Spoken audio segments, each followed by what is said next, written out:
How's it going, guys? Back with another stream. We're gonna kind of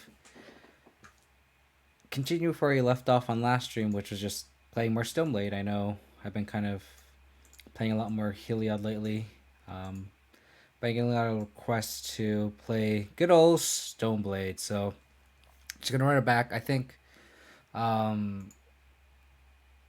I kind of elaborated on each list or each slot in the list. I think I was pretty calculated on the numbers and having decays over trophies because I think everything in the meta right now, I don't really want a trophy. Everything that is 4 CMC or greater, like Jace hasn't really seen that much.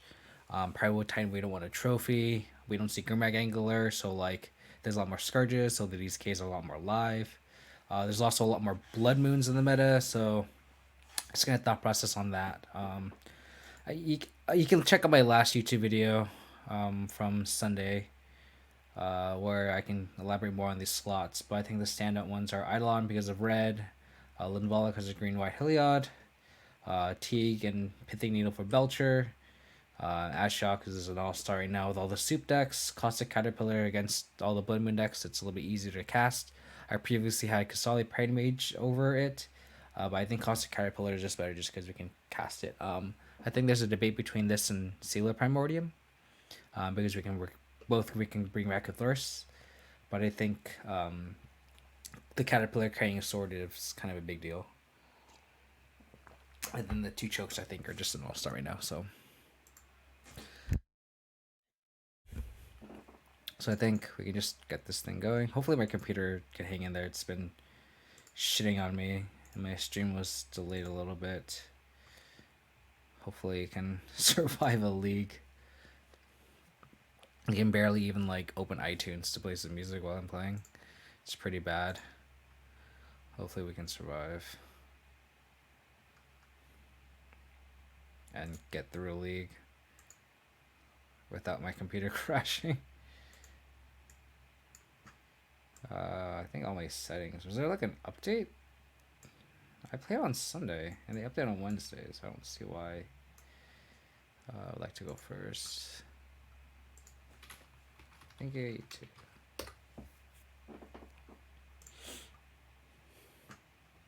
Good old Moto. I'm back since no combo bullshit. There's been a lot of combo online, which is unfortunate. This set is really awkward because we have literally no castable spells except for our baubles. We're against Lurrus. So this could be like Hammer or Black-Red, which is kind of prominent. I think I kind of want to keep this ironically. But I think we should just need to just hit a mulligan. Because this Batterskull is kind of a free mulligan. I think this is a better hand, I guess. Hopefully we can draw into a land with a bauble. So just Thoughtseize, spawn the Thoughtseize. I mean, you playing combo. Oh, I can't watch it, man. It's okay. I feel like I've kind of now pigeonholed myself in terms of content creation. And like I have to play this mid-range deck or it's not really appealing to the people that I've like every other deck that I would play. I feel like it's not as appealing to the usual crowd, I think. I guess we just bobble them just to see what they have. Lord of it. Ooh. This is Merfolk. Interesting. Merfolk with Lurrus. Green blue Merfolk to boot. Kind of want to take the Vial here, and then we can double Thoughtseize, hopefully draw into a black source. But I think we want to slow them down and take out the Vial. Land, black source, please. That's not what the doctor ordered. Cavern. And the combat's just me. Well, we're I appreciate it. Appreciate the kind words. And don't worry, I'm gonna be streaming this deck level more often. Oh jeez. Not a good start here.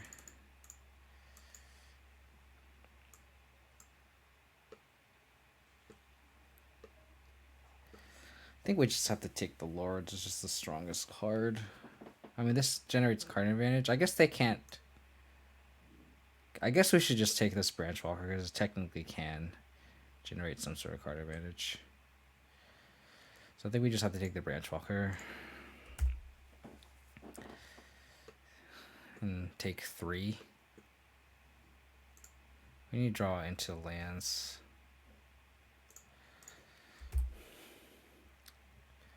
We're just gonna take a huge chunk here.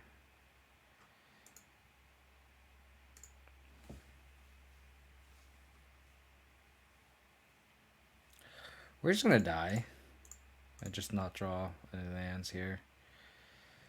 I think I'm just gonna concede. I mean, we could probably slam a Goif, but like they're gonna trickster it and we're just gonna die. So there's no point. Ugh. I think we just play explosives, Kai's Guile, probably boarding out the. Oh, actually, Spellbones actually has text because of Lurrus. I think we can board out Cling though.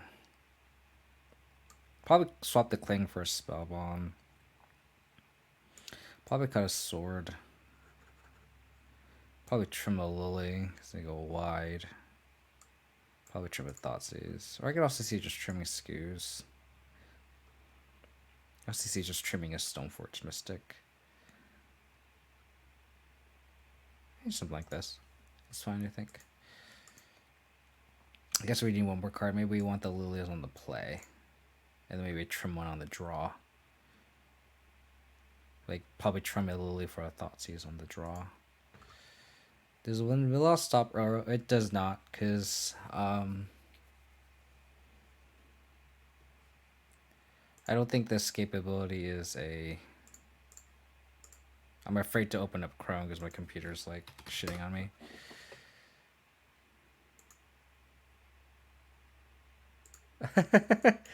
Now I've split my viewerships now. Salmon group.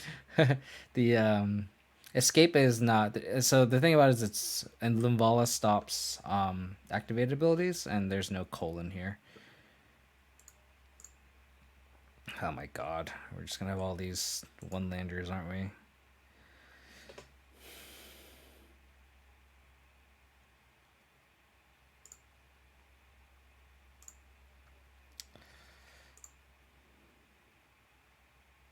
I think the way you get out of this game is just recurring this Bauble engine, I think.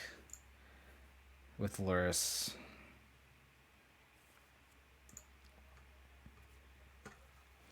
Our deck just hates me today.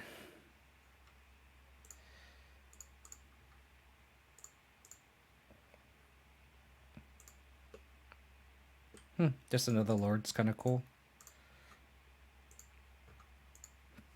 Spreading Seas. A little Relic of Progenitus. I think I want to take this Relic.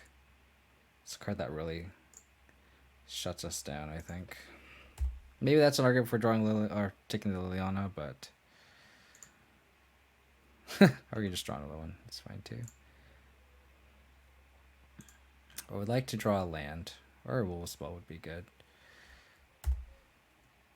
Fatal Push or a fetch land is also good. I'll take a fetch land.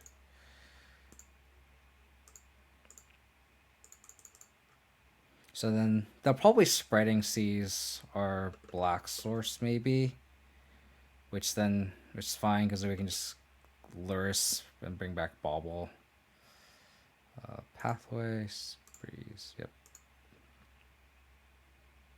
So 4 of the 5 cards in hand, excluding Lurrus. I'll just pick the Lurrus out of there.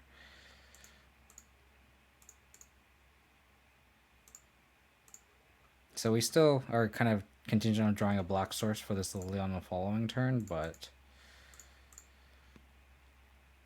probably just play an Overgrown Tomb untapped and cast this Lurrus.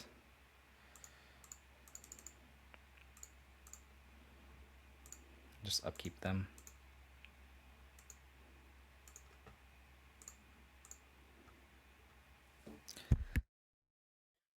Another Lord. Jesus. So black source would be nice because they don't have any 1-drops. So if they just play a 2-drop here, we can Liliana them with this if we draw black source and just kind of out tempo them.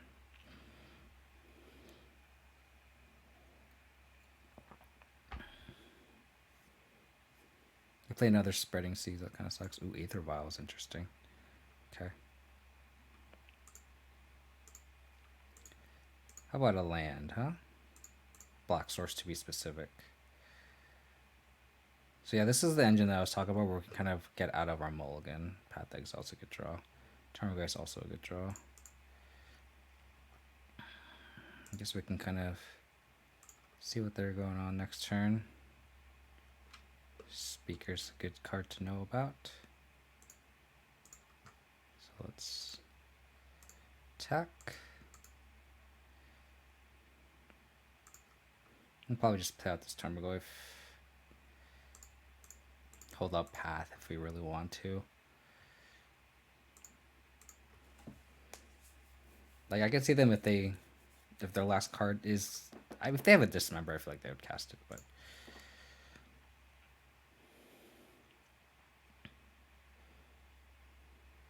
the thing about it too is I awkwardly don't want to.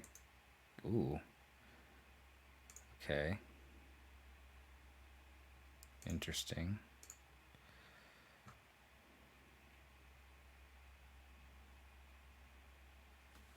I guess they could have a Trickster.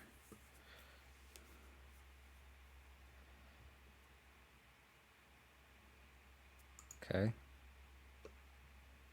Which is cool because then you just tap the Lurrus down. Makes sense.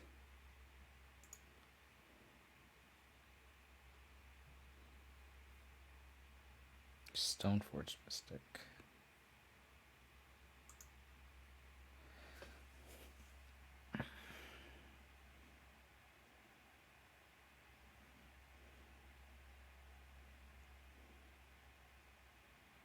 I guess we could just Liliana them.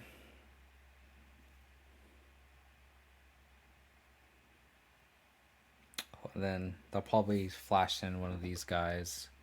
We can Path and get a little bit more aggressive. We can play for a long game, play Stoneforge Mystic plus Path, but then our Liliana gets a lot worse. I kind of just don't want a Path either.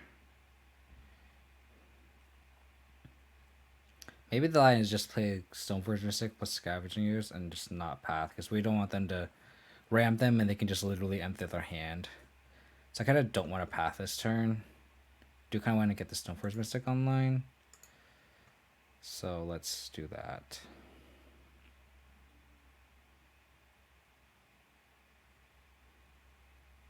So I'm gonna fetch for Godless Shrine just so I don't get stuck on white.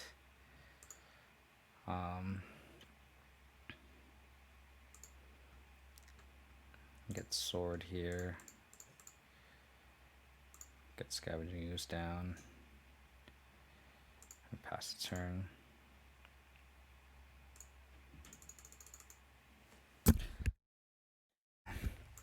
Yep, they have the 1-drop in now.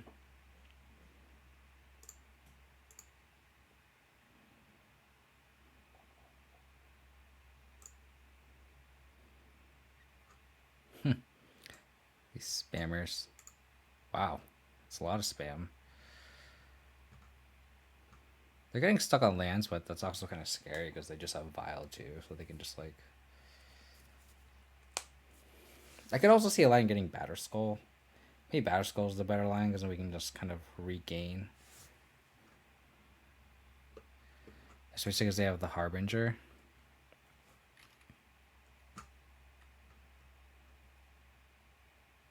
Sure.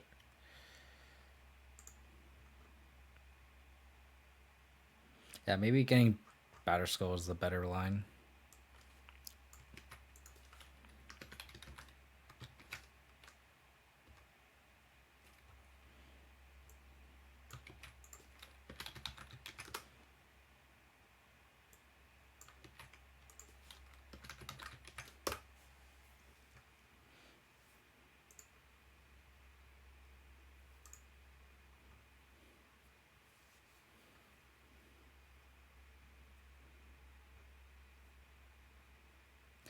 Yeah, it happens. I think here we just block like this. I'm surprised they didn't flash the Lord in to give everything Island Walk.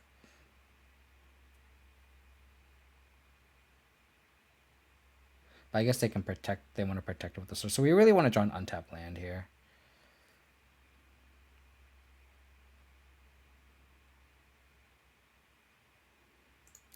I think I want to block this, the 1-drop, just in case we draw EE, and then we can E on 2.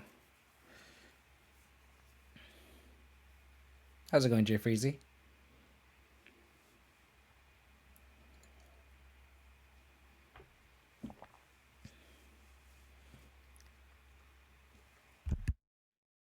I'm honestly surprised they didn't just flash the Lord and just get in with 8.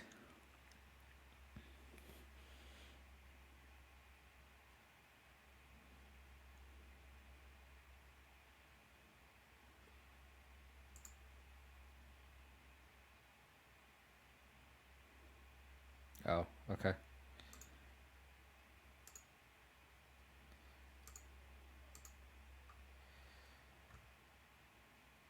That wasn't what I was asking for.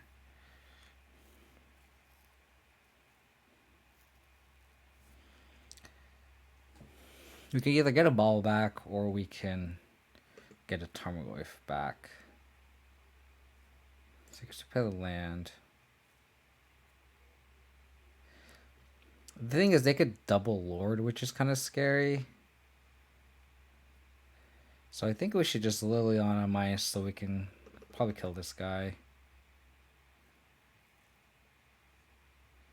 Yeah, I think we just Liliana minus. Let's Bauble first, I guess. I really wish that was an untapped line because we got a path 1 and killed the other Lord. So let's see what they're going to draw. An island, okay. So this it still doesn't mess up there. It doesn't change the curve or anything. So I think we Liliana here.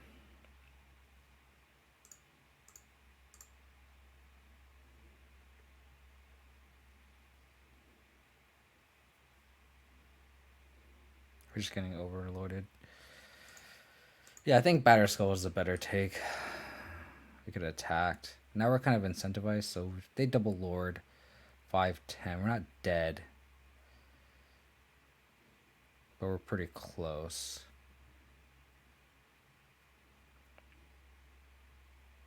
I think we just hold off for 1 turn.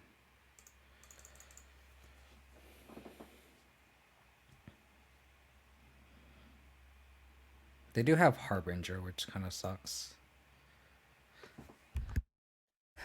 But if we can equip this sword to this Lurrus, I guess that might have been the better line. Just equip the sword to Lurrus, attack, gain 5. Sure.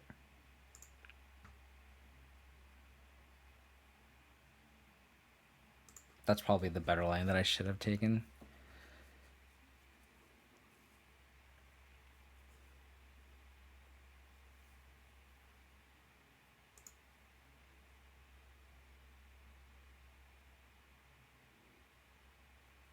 Then I couldn't have killed anything with this with the shock, but then I guess we would gain 5 life back.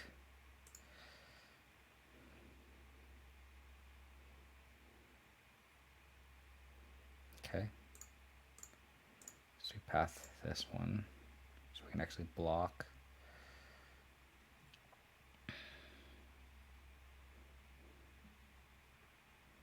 Okay. I think we just take this to the chin. I guess we have to.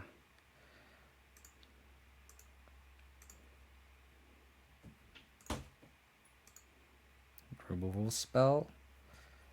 Decay.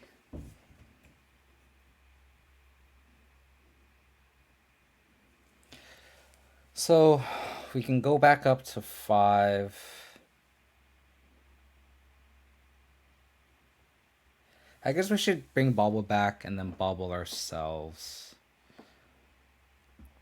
And for me to kind of play everything out, I think we have to just play the sword, equip the Lurrus, attack, decay the Lord, and plus.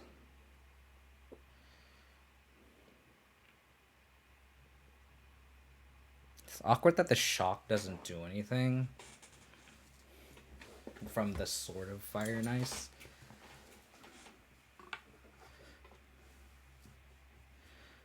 So maybe we...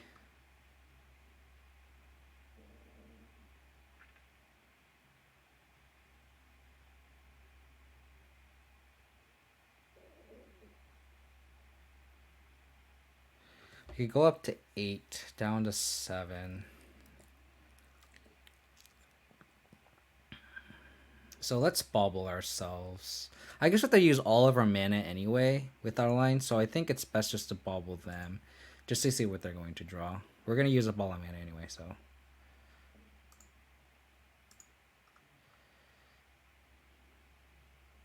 So we'll go Adept, okay. It's kind of a redraw, doesn't really help us here.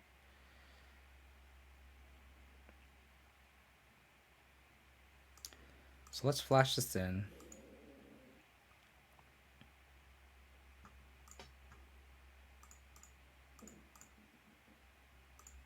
Equip the Lurrus. We can go back up to 8.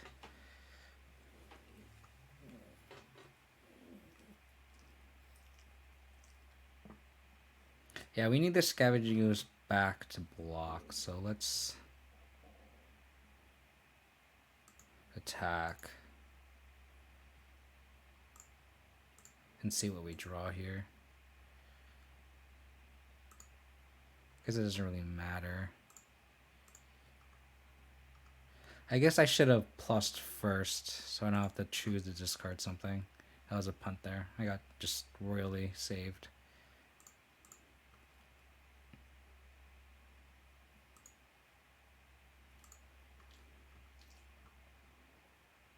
So it's gonna swamp, or a forest, sorry. Decay the Lord here. We shouldn't hope that the last card they have, or the last card, or the card they're gonna draw off Silvergulp isn't a Lord. And we can just chump with the Scavenging Ooze.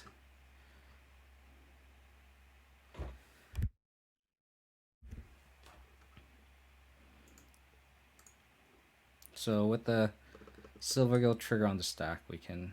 Oh, they discard the Harbinger. How's it going, Poison Lee? Okay, that does nothing. So they draw Silvergulp and they have 1 unknown. Interesting that they discard Harbinger. If they have Lord, we're just dead. Why, do you want me to play Matt Rakdos midrange? Oh, so they have the other Harbinger. Okay, good to know. No, I actually like Stoneforge Mystic. I was never one against Stoneforge Mystic in this meta. If anything, Stoneforge Mystic meta is kind of necessary to fight through all the field if you're not playing Blood Moon, so they just draw an island. So they have Harbinger in hand.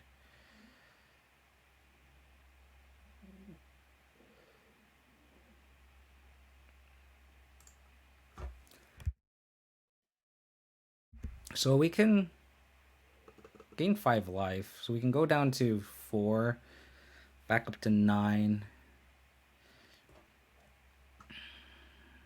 You can see them just attacking the Zillia down too. And then we can just gain a lot of life from the Scavenging Ooze as well. So they can also just bring Lurrus back and play Lurrus.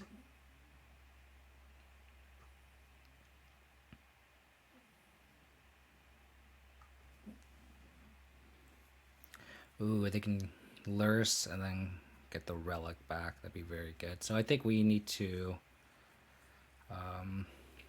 exile the relic. We can also just focus on exiling all the cards in the graveyard. We have 4 green sources.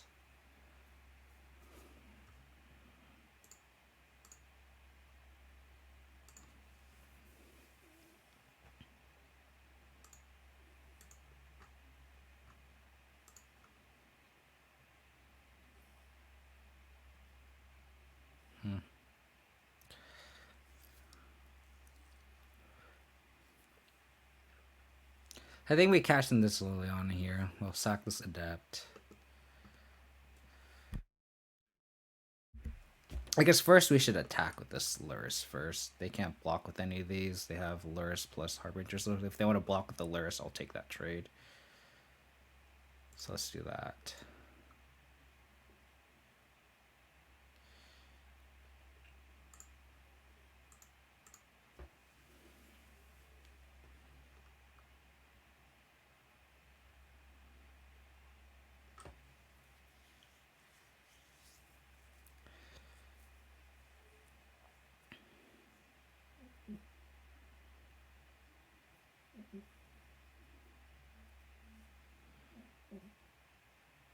Cool.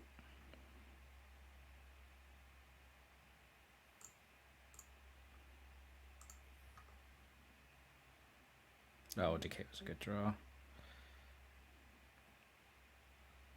So we just cast in this Liliana here.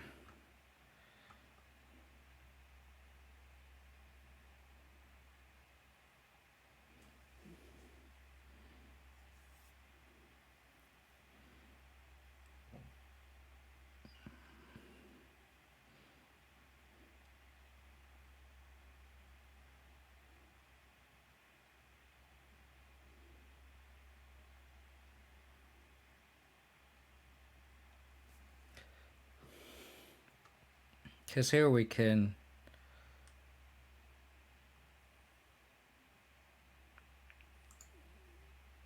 Stoneforge Mystic, Flash and Stoneforge Mystic, and then hold up Decay or eat two things.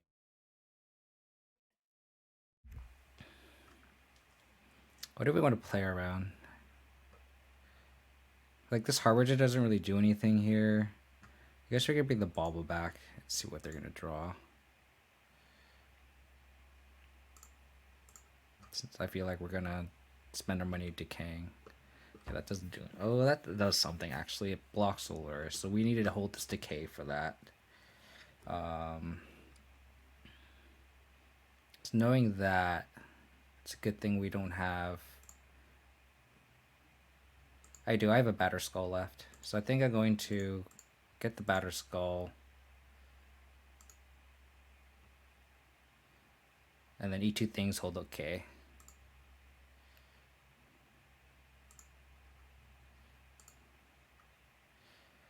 So we can eat the Lord because I think that's the. I think we don't think about. I honestly don't think we care about any of these cards. Maybe Relic. So I think we hold Relic here.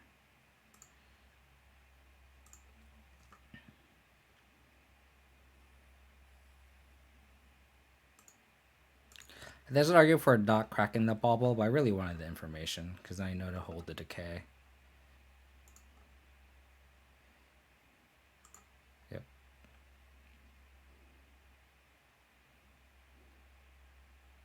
Here I can also just like decay this too.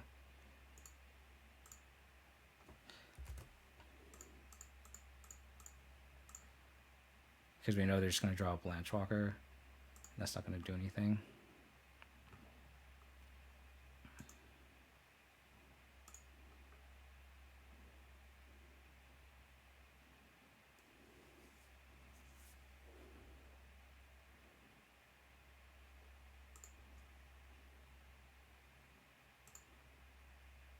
Trickster. Cool. I think that was kind of an early concession, I think.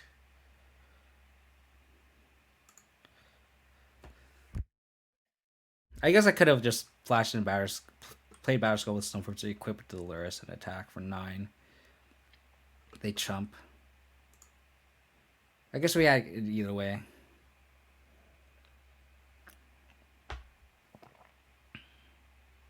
It makes an argument for like maybe keeping the green sword, but I don't think it's necessary. Like if we have like double sword on something, I think we're winning anyway. I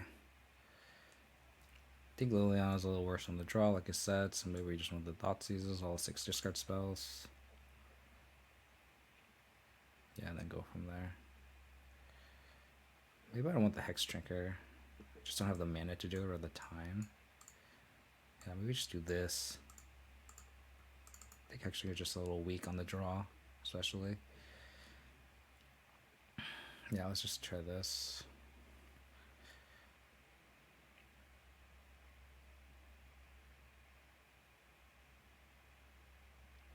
From Abzan's point of view, are you talking about like in my sideboard? Because I have like Pithing Needle for Belcher, Eidolon for Belcher and Prowess.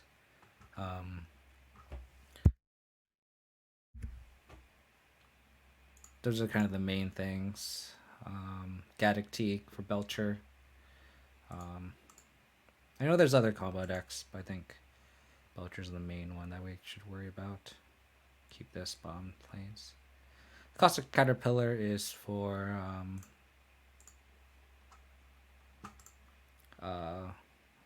Belcher specifically. I'm kind of targeting Belcher a lot, but that's kind of where we are in the metagame, I think. Fetch land. I guess we'll play this, and then we'll Stoneforge Mystic. So if this gets Spreading Seas, we can still cast Stoneforge Mystic, which I think is the card that we want. Yep. And we have more green sources than white in the deck, so.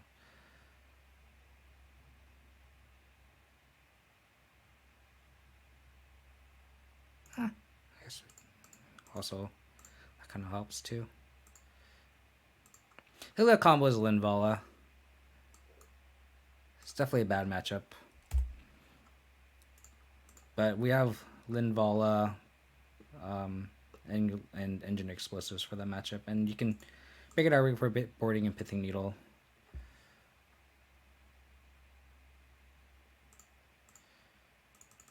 I would like a discard spell here so we can get most of our mana, or a Fatal Push.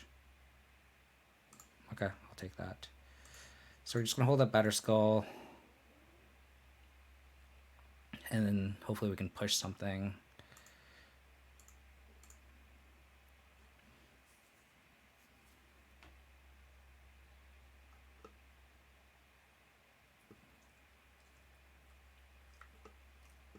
Okay.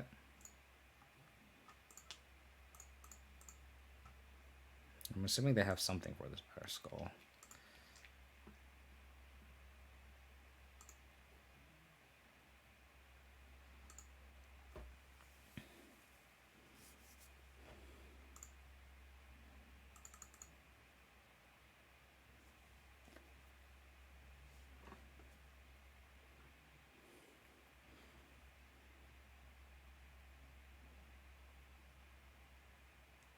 The fact that this has Vigilance is pretty big text because it just stops like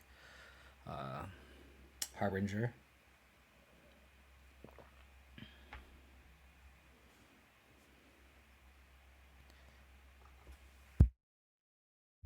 But yeah, but to answer your question poisonally, for Green Hillard, I'd probably board in Kai's God just because it has text for sacrifice, explosives, needle to name either Walking Blister or Heliod or Spike Feeder, depending on the context of the game. Then Vala.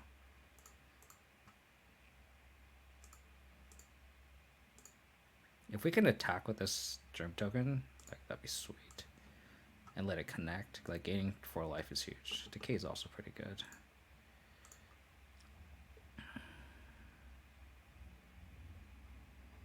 They're just gonna bounce, like Trickster plus bounce. They don't have enough mana. Okay, that's fine with me. Okay.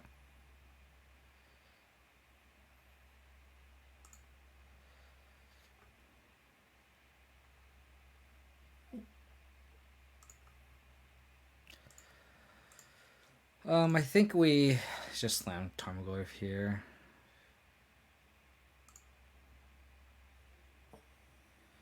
We can pass.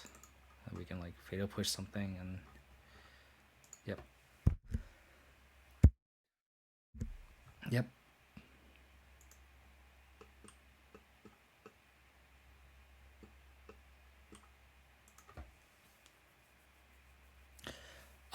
I like the Caterpillar because you can cast it easily through Blood Moon, and that's kind of why I have the Caterpillar. I can see arguments for a lot of other cards, but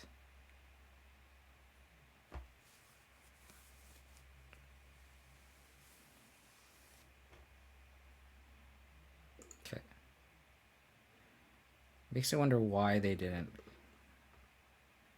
Okay. Like why they're doing this.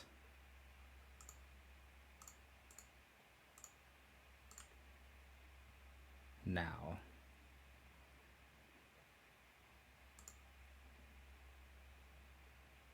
Okay.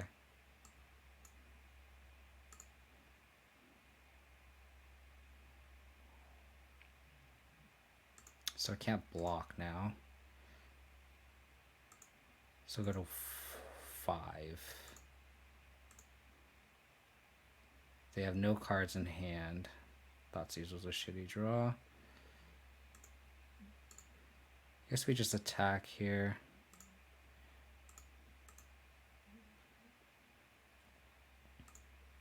Hope they don't have another Lord.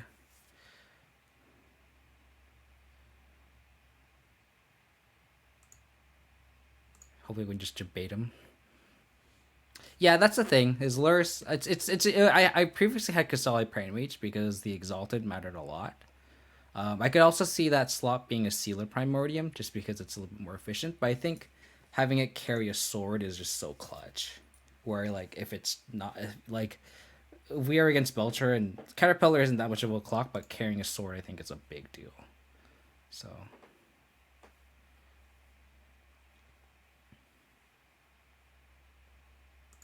Okay. If they have another Lord, they have another Lord. We can't beat another Lord.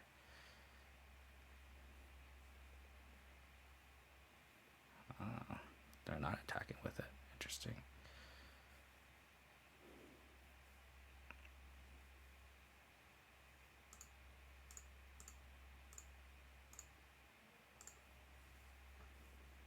Don't have another Lord, please. Oh shit. They have another Lord. Are you kidding me?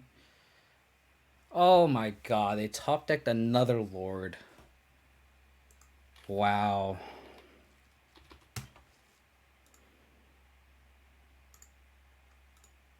We're like so close to stabilizing there.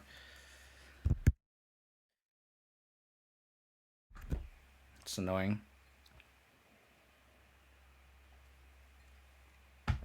It literally could have been. Well, I mean, I guess if they had Silver Girl, it's a redraw, but like that's really frustrating. Oh, I could have. You're right. Oh, I'm so dumb. Yeah, I know you're right. You're right, Martin. I should just decayed the seas. That was just like the safer line. Because then I would have just killed this. They. Well. Then we're actually in kind of a predicament there because let's say I decay the seas, right? They actually have. They swing for 16. Tarmogoyf isn't big enough to survive. So these are all 4/4s still. So we have to trade here. We go to 12. So we're actually still not in a good spot, even if I decay the seas. I actually think decaying the Lord is correct though. Because if we decay the seas, we still have to trade this Batterskull, right? So then we go up to 12. We still have to chump block 1. This Goyf isn't big enough to block. So I guess we can argue to block the Stoneforge Mystic here. So you go to 12 down to 4. We're left with Tarmogoyf, and they have. I think decaying the lore is right. I honestly don't think decaying the seas was correct because we would, if we had a land in the graveyard, then I can see an argument for it because then this Tarmogoyf can survive a block. Because because a Tarmogoyf can survive a block here, but like since the fact that I don't have a another card, You didn't know he had another Love. So, Jay Freezer, are you saying I should have decayed the Lord or I should have decayed the Seas?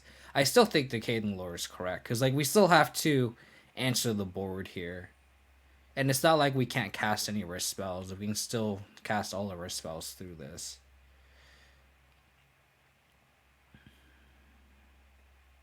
Yeah, I still think it's correct to decay the Seas or to decay the Lord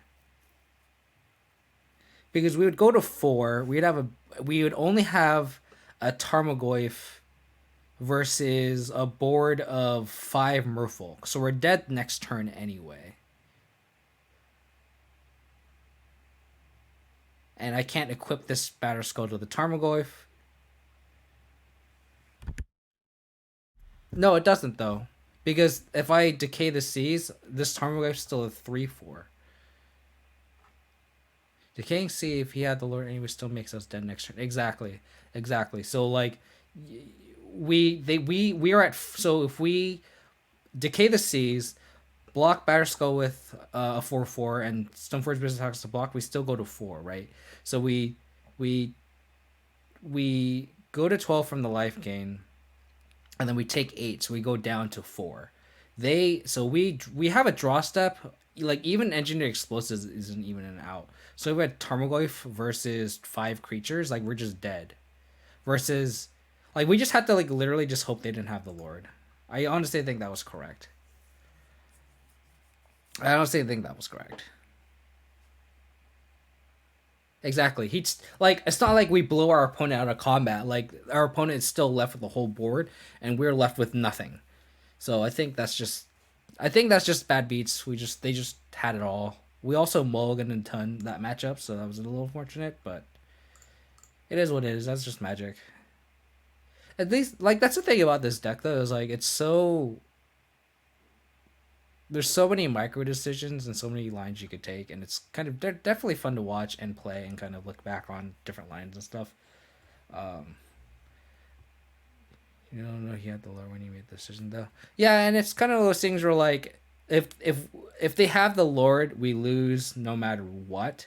So like if as long as they don't have the Lord, I think it's just 100% correct just to um what am I saying? Just deal with the board. Like outside of them having a Lord, like what else do they have, right? They could just have nothing. It could be Harbinger. It could be whatever. Whatever the card is, as long as it's not a Lord, decaying one of the Lords is just better.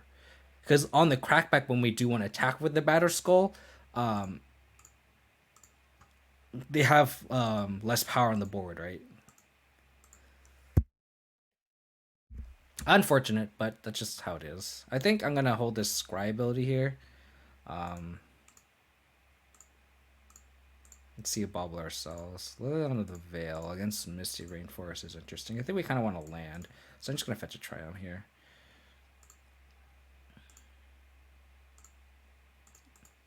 I could say argument for keeping Liliana in some matchups, but let's just do this. Lurrus is interesting. I guess I also kind of want to land as well. So let's play this Tarmogoyf. And then probably on upkeep crack the Bauble.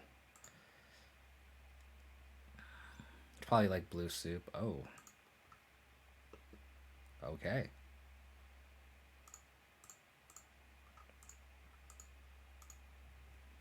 Oh, okay, so just Titan Vow. Not Titan Vow. I keep referring to the first name of this iteration of this deck. This is like Green White Titan, probably. It could also just be Scape Shift, which will just be an awful matchup as well.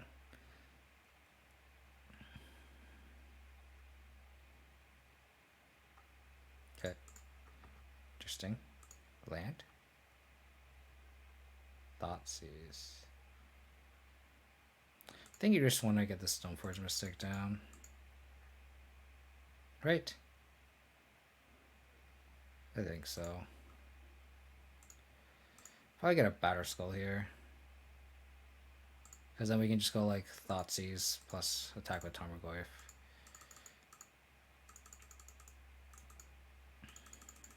They also just play Dryad here. In which case, maybe I should have thought seized, but I think we just have the path to deal with it anyway. Breeding pool. Okay. Just Uro. Oh, okay. That's fine.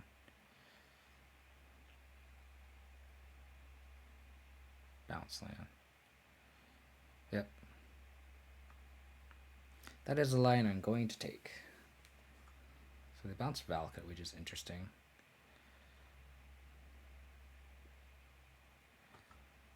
We just need to draw lands. Come on, deck. We Thoughtseize here just to grow Tarmogoyf. Oh no.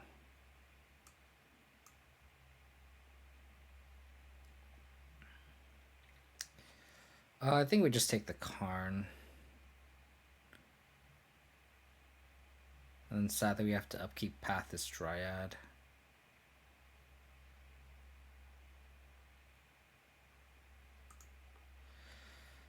Oh, this is not looking good.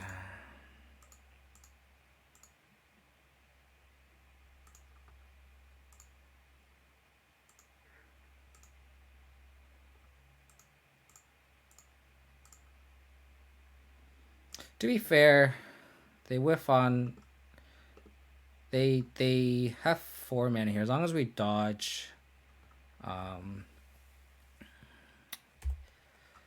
Castle Garenbrig.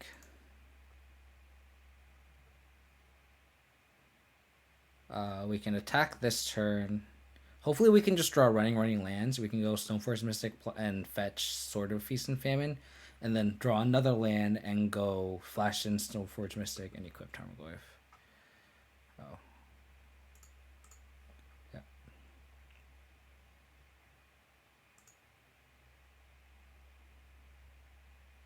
Or they can just kill our Stoneforge Mystic. That's fine too.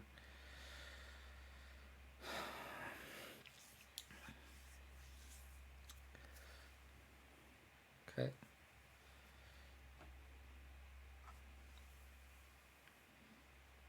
Tarmogoyf. Attack here. It's just interesting that they took this line. Because now we just have 2 lethal Goyfs here. So they could, like, they have to pay for this, so they can't cast Primeval Titan. And then they can double Groot Turf, but then we don't have, like, they don't kill a Tarmogoyf. Do we just win here? I think pacting for the Dryad was incorrect. I think they could have just waited and cast Primeval Titan.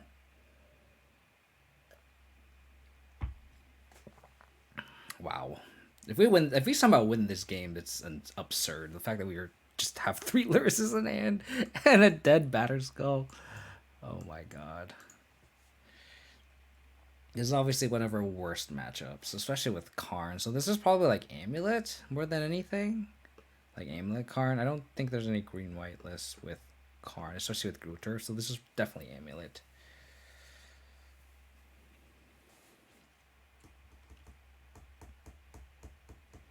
Opponent is in the tank, so do they have something? They have, if they draw Amulet, they can play the Amulet.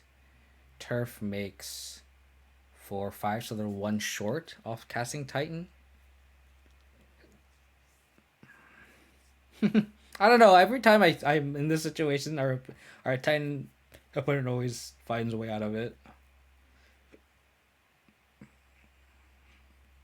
But like, so if they actually draw Amulet, they only have 5 mana if I count correctly. Oh.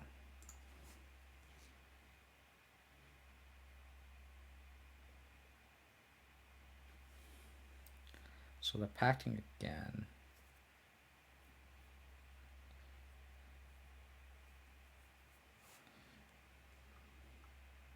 Oh, another Dryad.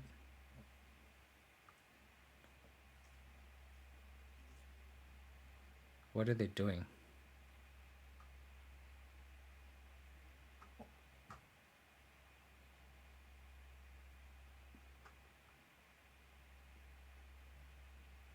I'm so confused.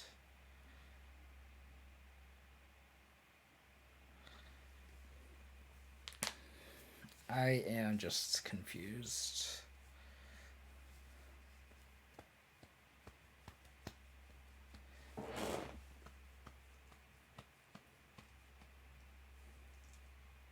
Nope. And the fact that they paid for they paid Sunrise Packers, like that means that they still is another trend that they can't cast Primeval Titan either.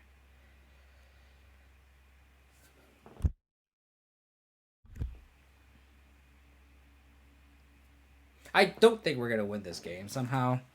Just because, oh, I guess they can play this, rebounce it, and then play another Dryad. But then they're just chump blocking. Unless they have a way to deal 17 damage to us, which is 6 triggers. They play a forest, yeah.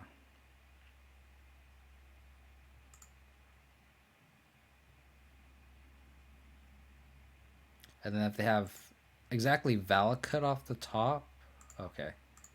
Or in hand, I mean. So their hand is, they bounced. So we actually don't know any of the cards in the hand, right? And this is a land that they returned that I'm missing. So Decay wins. Decay? Another 3-drop. I got it, deck. I got it. You just don't want me to win.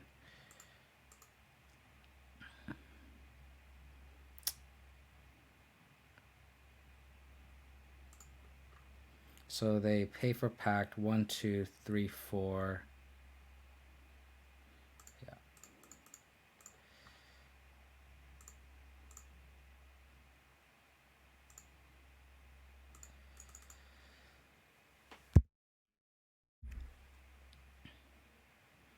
So they need castle off the top. Or another Valakut. Another Valakut wins the game. No, actually, no, it doesn't. It only triggers twice. So, yeah, never mind. Yeah, so they literally need castle. Okay. I think another Valakut does it too. Alright, cool. Somehow stole this game. Somehow. Some way. We did it.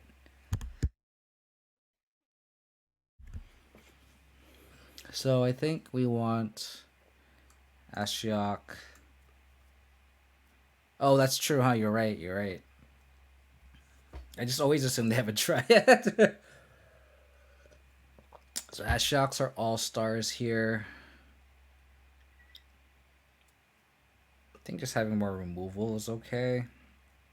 I think we want to cut the spell bombs, cling to dust. The card that's actually surprisingly sus is Path to Exile, because there's really no card that we want to path. That's like, his path is actually just a really bad. I could bring in Choke just for the memes. I've actually never done it. You know, let's just, for fun, let's just bring in Chokes. What the fuck? We're out the scoos. Let's just do it, shall we? And then if they end up Valakutting us, they've ended up Valakutting us. But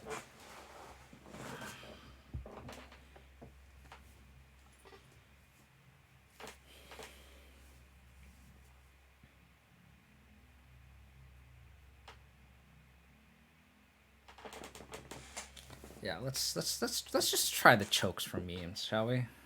Let's just do it. It's such a bad matchup anyway.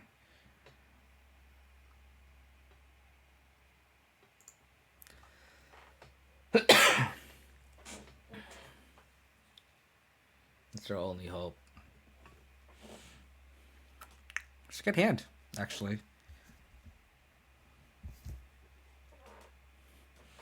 Can, if they, I don't think there's Reclaimer though, so maybe I should board out the pushes. But I think we need some answers to Dryad. I can also see like Caterpillar coming in. Grazer's annoying.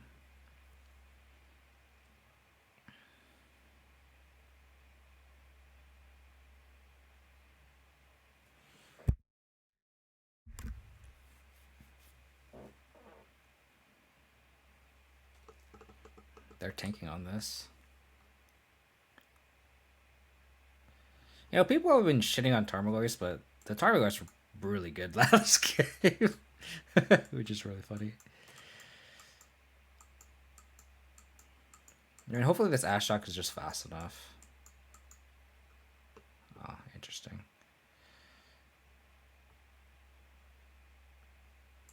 I'm gonna just do this. If they go Dryad, we can push it. If not, I can just get a Triome. Oh, okay.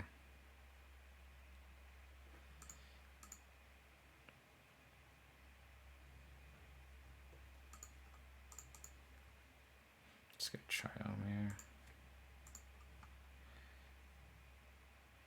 Lurrus is awkward since we don't have anything in the graveyard.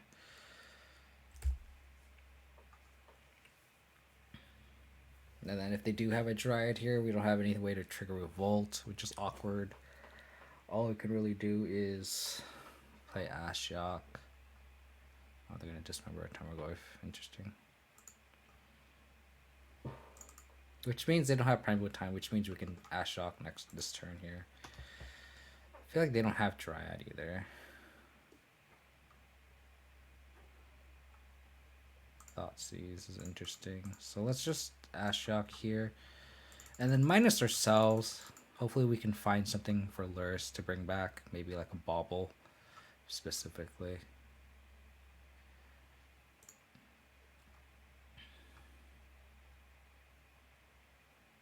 Okay. I feel like they have like Veil or Sum or something in the hand. Hopefully this shuts off enough. Either way, we're going to Thoughtseize and play Lurrus next turn. He's never awful. Yeah. I mean, unless there's like a Recipes in play or like a Relic that we faced round 1 against Merfolk.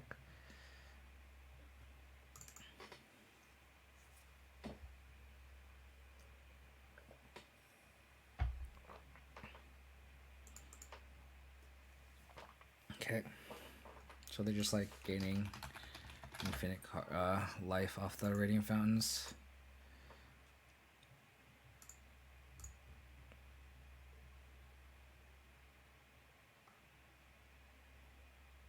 So I think we Thoughtseize first, just to see, just restart and see if we want to milk this Ashiok. I think we do, no matter what, just because we want to try to hit a Bauble to bring back with this Lurrus.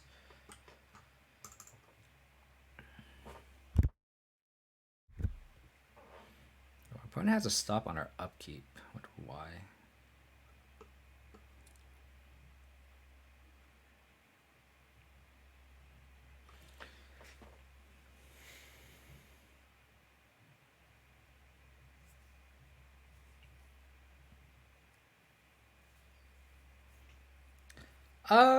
I mean, if they draw Dryad and just play it, we can just choke them at that point.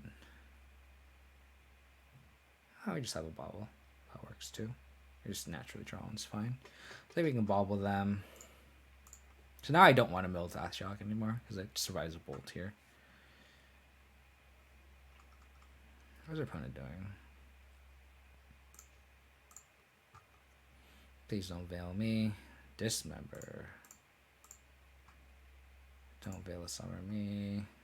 Oh. Oh, their hand is just ass. Got it. Their hand is just ass.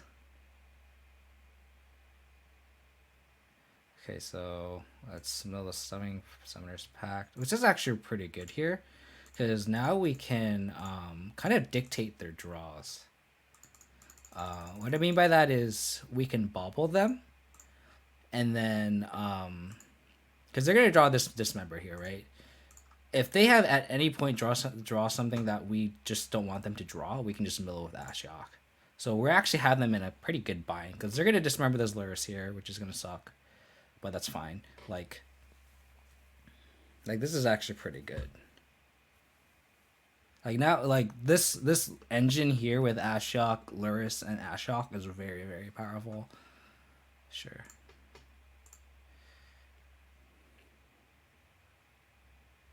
And they should dismember this, like, right now. Are they not going to dismember? That's insane.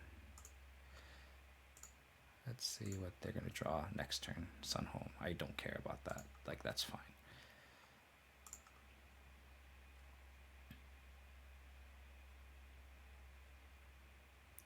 Whoa, they're going to let me do this? They're going to let me bring back Stoneforge Mystic? No way.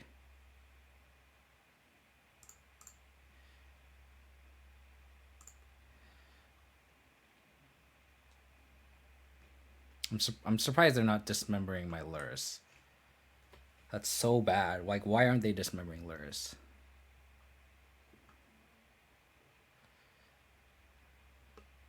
So bad.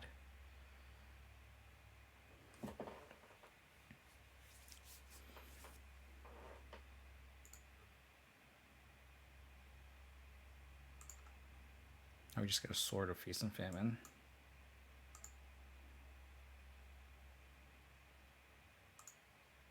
And then we just attack with this Lurrus. Essentially get a free attack here, unless they dismember. And if they dismember, it's just bad timing. Yep, yes you can, Mark. So like I could play this like if I really wanted to. If this Lurrus died, I could play the second Lurrus and bring the Bauble back again, or bring back a Tarmogoyf. So you can chain Lurruses essentially. Wow, they are holding this member for something I don't know what for. Like, Lurrus is their best card here. Oh, jeez.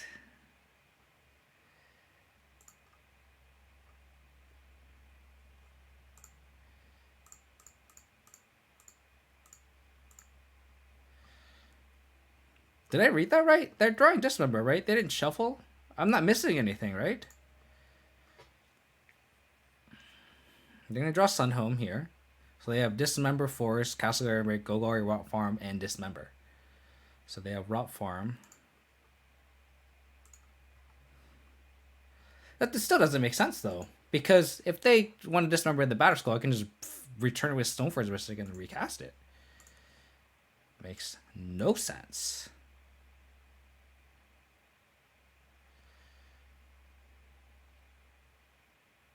Okay, so I'm going to Bauble, just in case they want to Dismember this mid-combat. What do they have? What do they draw? Primeval Titan. And this is what I'm talking about, where now I want to mill them. And this is very powerful here. So now they don't draw this Primeval Titan. I'm going to equip this Stoneforge Mystic. See if they want to Dismember this. And if not, I'll just equip the sword to this Lurrus. This is just so bad. This is so bad. Now I can just like replay the Stoneforge Mystic off this Lurrus if I really wanted to. Okay, that's fine. Equip this. This is the prize here. Let's be real here. Attack here. Ben Kubisiak, thank you for the follow. Really appreciate it. Hope you're enjoying this Lurrus action here. Oh, so good. So good.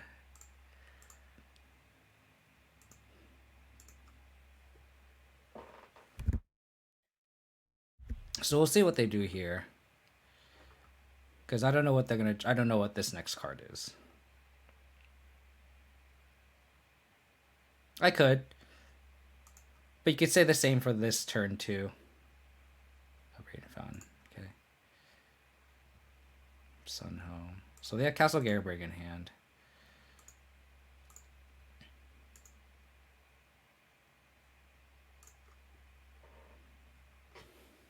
All the baubles. So this is where I'm having fun. This is just so much fun. What are they drawing? Karn. I actually care about that. Let's make them mill.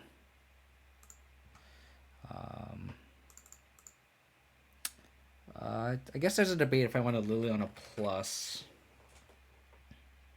Or just push the Dryad and just bring the Tarmogoyf back. I could also just like...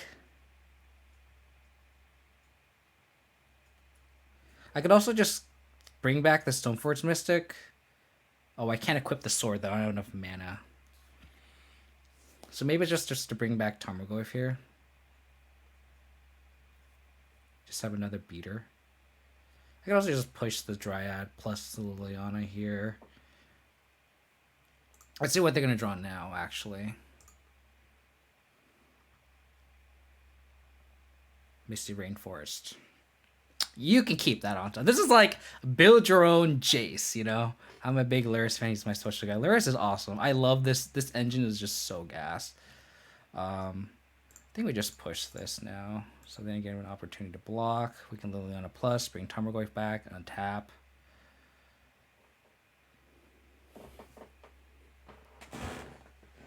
Abzan, let's go. Oh, that game was just so much fun. Just being able to like, oh, you have a castle, you can keep it on top. Oh, you're driving a Primeval Titan, I'm just gonna minus you. You know, just peak magic here, peak magic.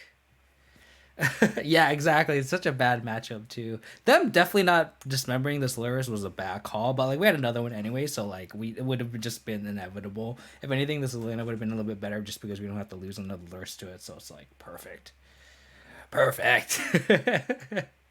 All right, I'm gonna go get some more water real quick. I'm gonna bring it back. My throat's getting kind of dry from talking. Just give me just a second. I'm gonna get some more water. Hang in there, please. Give me just a minute.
14 viewers, guys. Thanks for everyone for tuning in. Hope you guys are enjoying this absent content.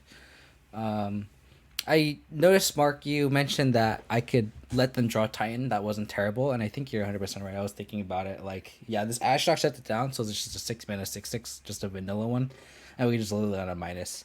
I think letting them just draw it is actually okay. I think you're 100% right. Because, like, them naturally drawing a Field of Dead is how we lose. Then again, we have, like, Lurrus plus Sword, but, like, then, like, they can start attacking the Ashiok. So I can see that. That's a good point. I think letting them... Like, Titan's also just kind of a blank at that point, so... I'm a big Lurrus fan. He's my special guy. As in being Titan is the best feeling. Yep. Sorry, I just wanted to get caught up in chat. Make sure I didn't want to miss anything. That was a lot of fun. The whole Lurrus Bauble engine just so fun. There's a clip on Twitch that I really need to upload on YouTube where like our opponent, it was against Green White Reclaimer, I believe, and they had a bunch of zombies and a dryad in play, and I had like a Lurrus with a sword, a batter skull, like they actually couldn't attack. Sorry, it was a Sword of Light and Shadow. So I had a Sword of Light and Shadow on like a Lurrus and like a batter skull and like a Stoneforge Mystic, I think. They couldn't properly be attacked right then and there, and I couldn't attack them either because they had a Primeval Titan and playing a bunch of zombies. So like I can't attack through the Primeval Titan. Their zombies could probably theoretically attack back, but they couldn't really make enough zombies with Primeval Titan attacking because they would have been dead on the crackback. So I had a bauble with brought back with Lurius. I baubled with them and saw they were drawing Dryad with Valken to play. So like I did a cool like Stoneforge Mystic, flash in the Batter Skull, bring it back, Fatal Push the Dryad, make them attack. Like I pretty much debated and then attacking. And that's probably one of my favorite plays with the Lurrus Bauble engine, kind of knowing all the information, making them bait them into attacking me with the Primeval Titan, because then at that time then they could play the Dryad, get Valken, and start shotgunning my guys down. But I was able to return the Batter Skull to my hand, trigger Revolt, and then push the Dryad, which is probably one of my favorite lines I've ever taken. So this whole engine is just awesome. Okay.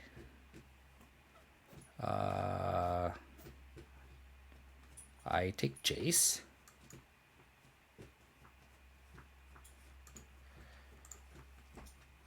And then I going to play Stoneforge Mystic.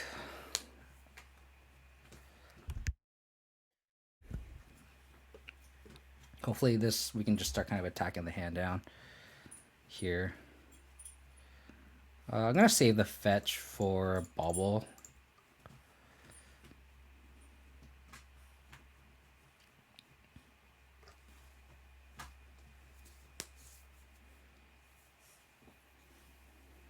Wonder what they're thinking. Just gonna get tap land.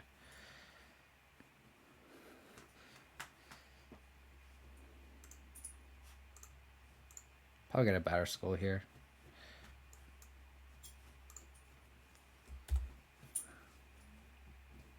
And then it's kind of interesting if I want to get Sword and Feast and Famine or Sword and Fire and Ice. Because Sword and Fire and Ice protects against the Tuck and Jace minus and Teferi minus. It doesn't protect against Path, and they could always just like tuck the equipment, but I don't think I care about our equipment getting tucked.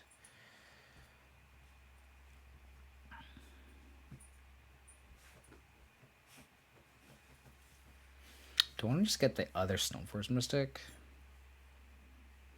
Just to get like Sword.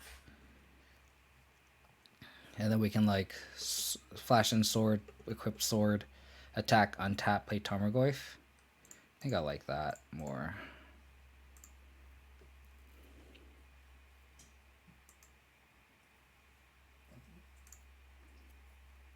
So this begs like, do we want Sword or Feast and Famine or Fire and Ice?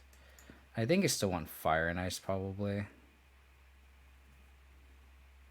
Just because we can start attacking their hand, and then we can inevitably just fight Field of the Dead. So hopefully they don't have Snapcaster Mage. If they do have Snapcaster Mage, I think this trade's fine. Play a land. Almost forgot. That would have been very bad. And then like this is also kind of insulates against Teferi too.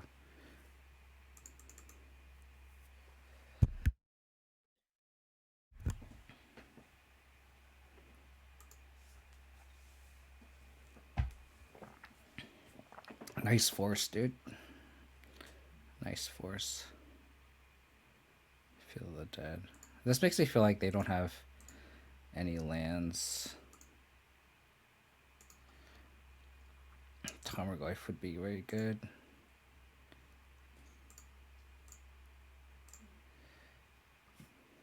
Get Temple Garden here.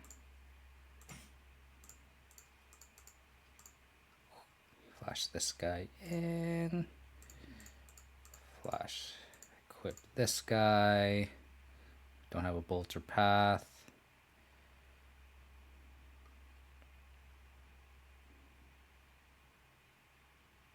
Pathing that is a very good exchange for me. We have 3 black sources. I think I want to get another forest.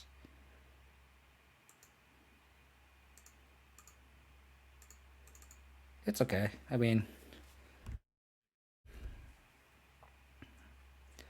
now we like them spending the whole turn just to do that is fine. Cling is a good draw. Let's equip here. I guess we can play this Transmogrify.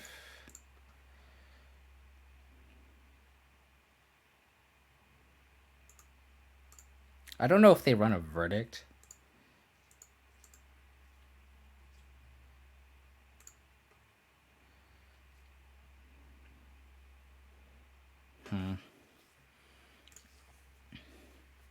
Do I want to overextend into a verdict?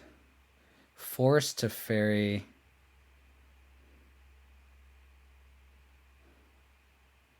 So we have 4, 8,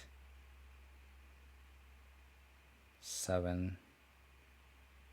I think if they Teferi tuck the equipment, I kind of want to attack the opponent, and so I think I'm going to overextend into a Wrath here, unfortunately.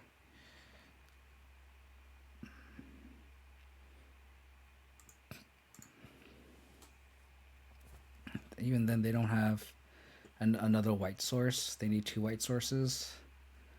So I think it's pretty safe, I think. Maybe I should have moved this equipment over this Transmogrify. Okay. I'm going to do this. Their plan was probably do this to fairy untap, but I think this stops their plan. Oh, wow. Yeah, so they're going to fairy.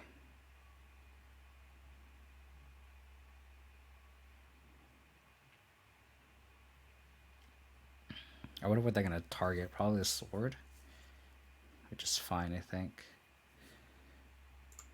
They can also just untap.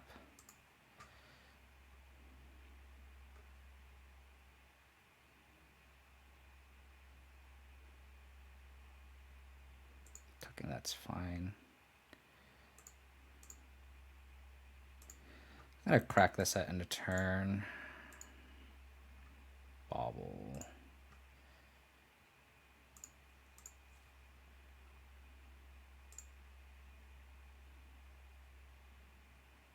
Where are they going to draw? Scalding Tarn. So they have Force Unknown.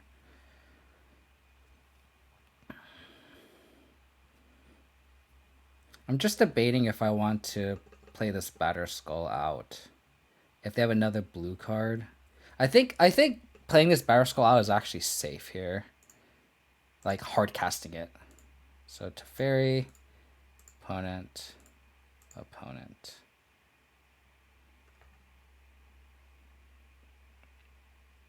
Because then if they force pitch whatever blue card, they literally have nothing in hand. So I actually kind of want them to force it. They don't have a blue card.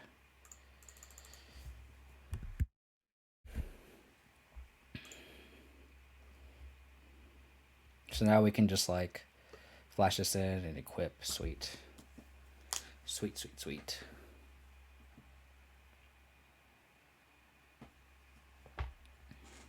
This is arguably one of our worst matchups too. Hashtag no good matchups. No good matchups. So here I think we want Lingering Souls.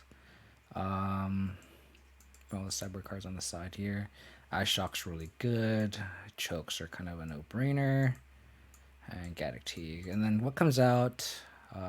Path and Fatal Pushes are kind of the defuncto ones. I think Spellbomb can come in as well. And then from there, I think we can just cut the Abrupt Decays. There's an argument for like nabbing it to Fairy, but like I think that's fine. It's probably just like all a bunch of like counter spells and then top infield the dead. So I just board all the decays out. We can deal with the Teferi. We can just attack it down.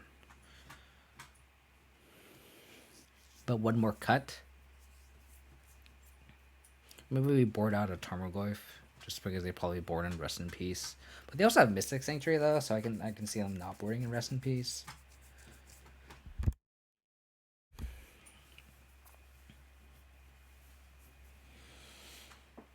Hot take, we actually might want to board out Liliana on the draw. I feel like Liliana is just not where we want to be, where we just can't discard our own cards. It's like an old like thing where like Liliana is so good against blur control, and I think that's just not true anymore ever since Jace was a man, and then after Teferi was printed, it's just like even worse. Like if we get to the point where like we can ultimate, sure, but like they just have so many answers to it, especially on the draw.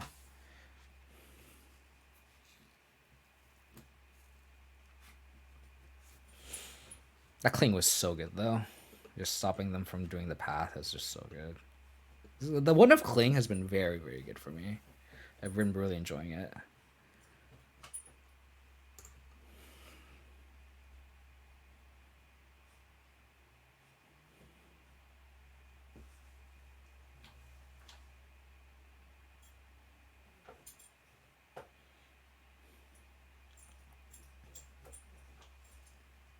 My dog is like trying to get comfortable.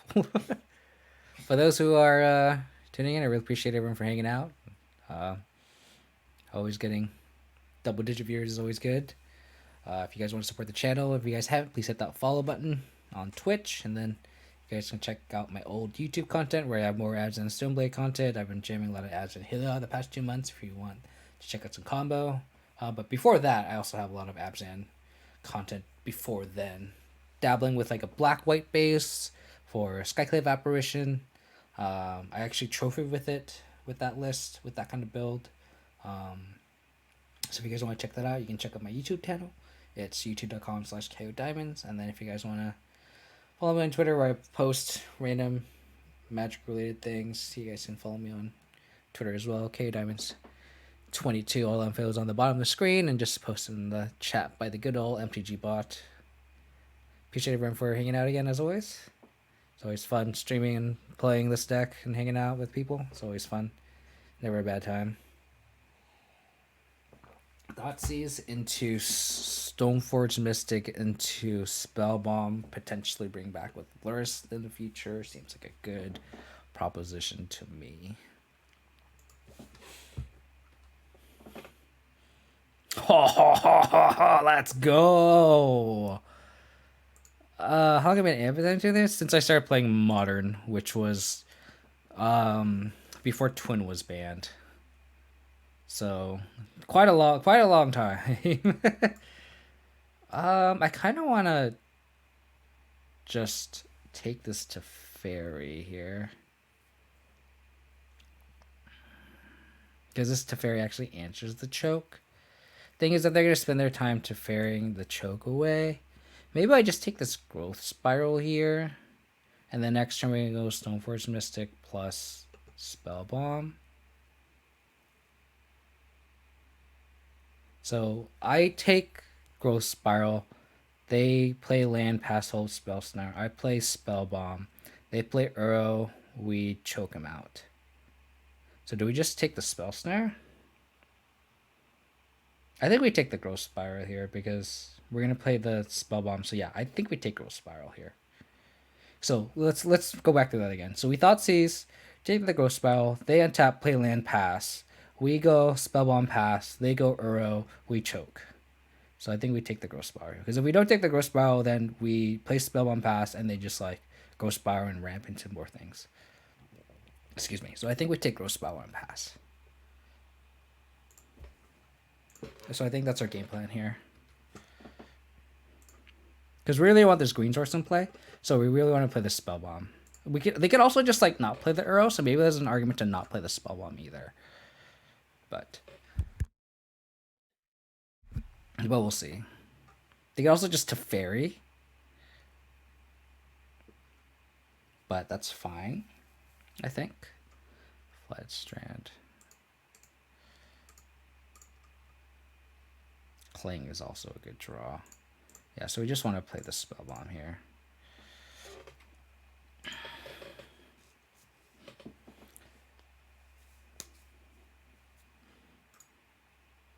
Just in case I want to crack the spell bomb, I'll turn off auto yields.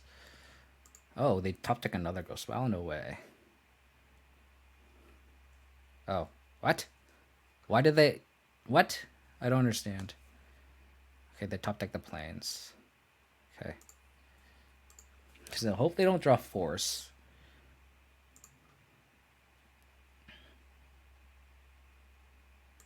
Okay. Don't draw force, please.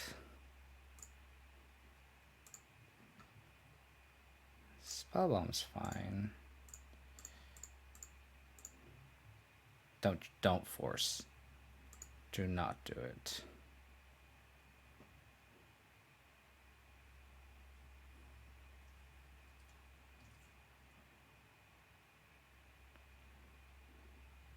Thank you.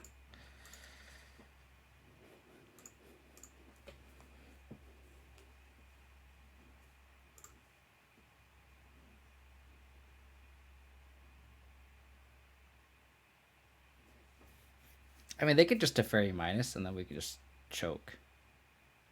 Oh. Okay. We could just choke again if they Teferi minus. Yeah. Which is fine. Again, I guess it forces them to draw force here.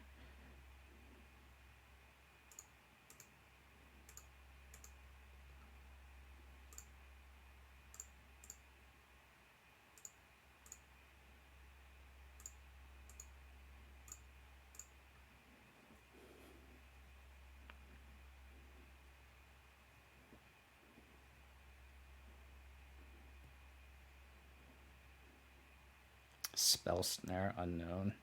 3 unknowns here. I don't know about that. Jiggy's always up. I think the Magic community would riot if they did. I think I'm gonna crack this spell bomb in return. Hope to draw an untap land, and we can go Lurrus plus Stoneforge Mystic. Feel the rune. Interesting. I have a lot of non-basics here. Which one do you need to go for? If I don't draw land, I could just go Lurrus, bring back spell bomb. Also, that's not the worst either. To get the value.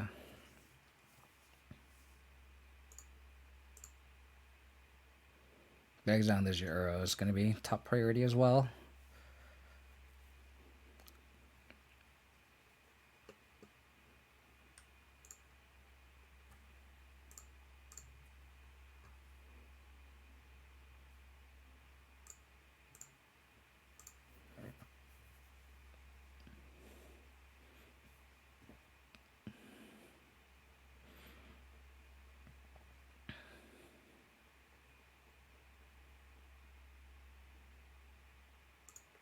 Okay.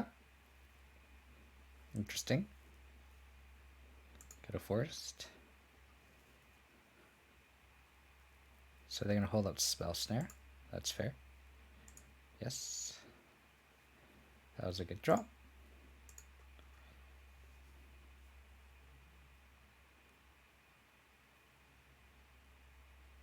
I guess we can Thoughtseize. Play Lurrus.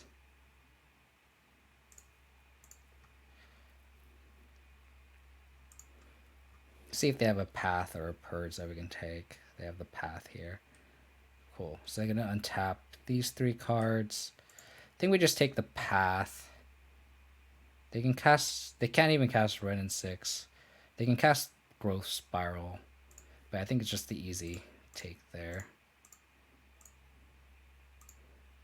Wish we drew a land, but so is life. So now they can... Yeah. Because we need to pressure this Teferi.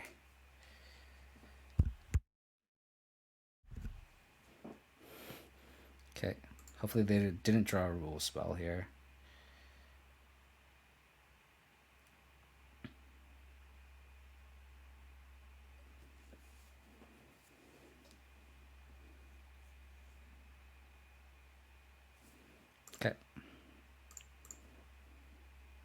They did not draw land.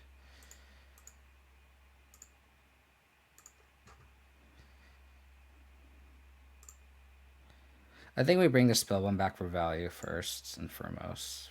Because I don't think we want to play the sword into a force. So I don't think we're going to use any green mana, I don't think. So let's play the Spellbomb first. Because if they had a path, they would have Path the Lurrus already. So let's just attack this to Fairy.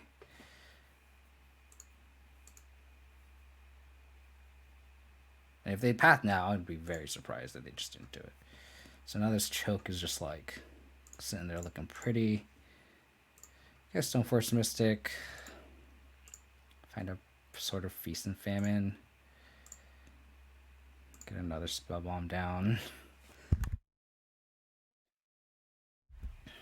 Now we can get this engine going here where it's like it's just another bauble, essentially.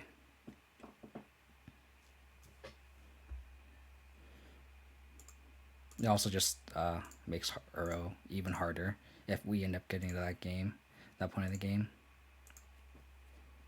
Yes. So I kind of want to play around force here.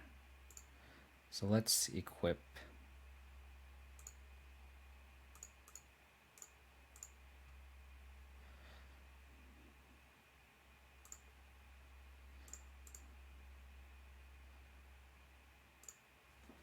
Oh crap! Let's cast this Spellbomb first before I get too ahead of myself.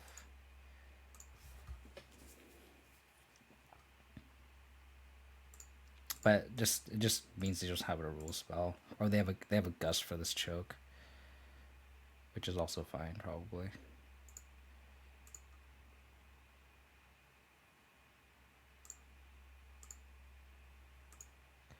Oh, I think we have game. I mean, this is kind of the game plan, right? This isn't like this is kind of the plan. This isn't a like, oh, I don't know what I'm gonna do against this matchup. Like this is kind of definitely what the doctor ordered here, where like we just thought season to Stoneforge Mystic or 2-drop threat into choke, and then try to outvalue them with Lurrus. So I consider again for cracking the Spellbomb now, since we already have another one. Okay, that doesn't help at all.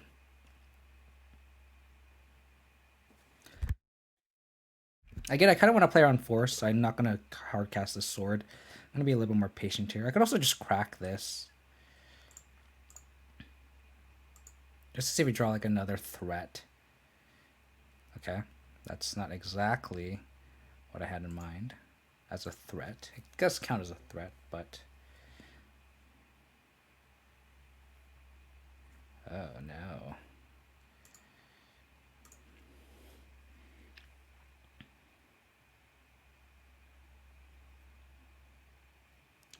Maybe you're right, the jig is up. Maybe I'm supposed to hardcast the choke.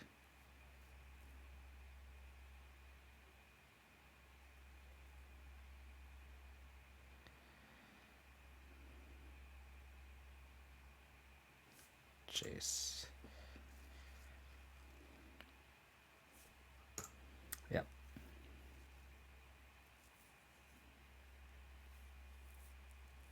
Yeah, no, you're right.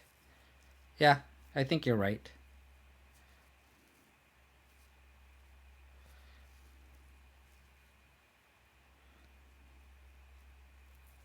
You're probably right.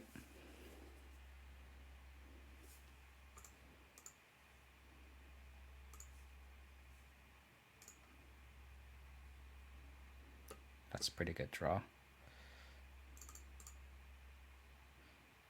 Guess we just cast this.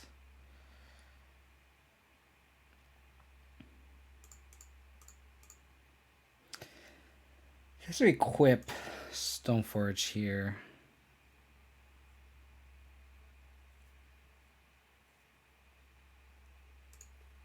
And I think we just send both at Jace. It's a player on path. The boat guy, thank you for the follow. Really appreciate it. Thank you so much. I think we just bring the Spellbomb back too. just to make sure. Again, I think if they had path, they would have path this Lurrus already. So I think I send this at opponent and this at Lurrus or at Jace.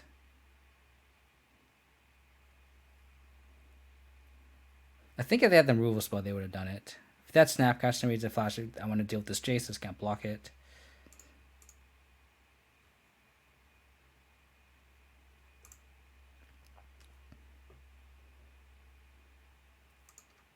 I think we're gonna be the safer line. Like we did have lethal, but I think this is just safer.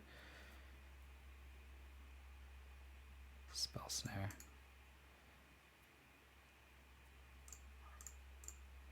Let's just flashback this once. And pass turn.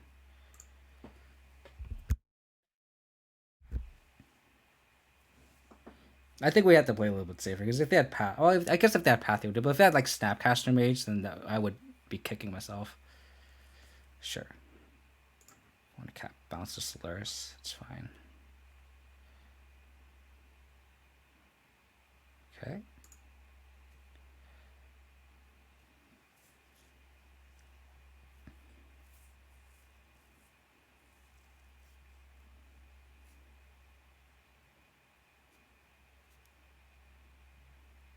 Arrow. That doesn't do anything.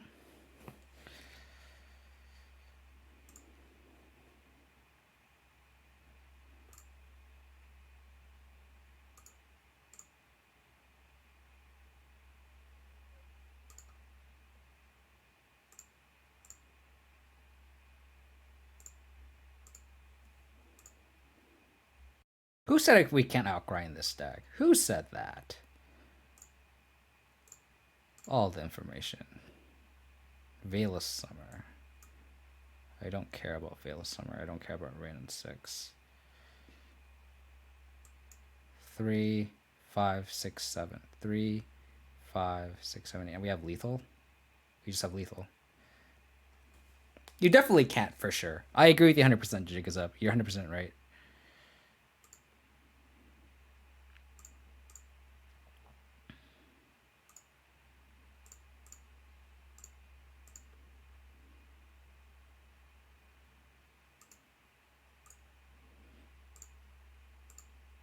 We just have lethal here. I'm just going to kill the Teferi just because. We just shock them. GG's. GG's. I agree with you 100%. Jig is up. We definitely have to go under them, and that's part of the game plan with these Stoneforge Mystics. But that being said, it does feel good to be able to outgrind them with like these spell bombs or Crow with Lurrus and stuff. That feels pretty good. Yeah, I mean that's kind of how BGX wins, right? Like I mean we you know, they're off balance from our discard spells, and then we slam a threat, and then we choke them out or ash shock them where they kind of are stumbling. Like that's kind of, yeah. I mean, I'm not playing this deck because I think it's good or it can beat the best deck. I'm not saying that at all. I'm just playing this deck because it's fun. But I also have a game plan against the said best deck, right? Like, it's not like I'm going to play this and just be like, well, I'm just going to give up that matchup. Like, we definitely have game against that matchup, for sure. I mean, you always have game with discard spells and free wins with choke and stuff, right? So, I think that discard was definitely an interesting, I think, situation. And I still think Growth Spiral was probably the correct take there. I think that's pretty much what happened my last year we were playing as Blur Control, and they had a Teferi, and like it's fine, you can tap out for a Teferi and bounce the choke and can just replay it.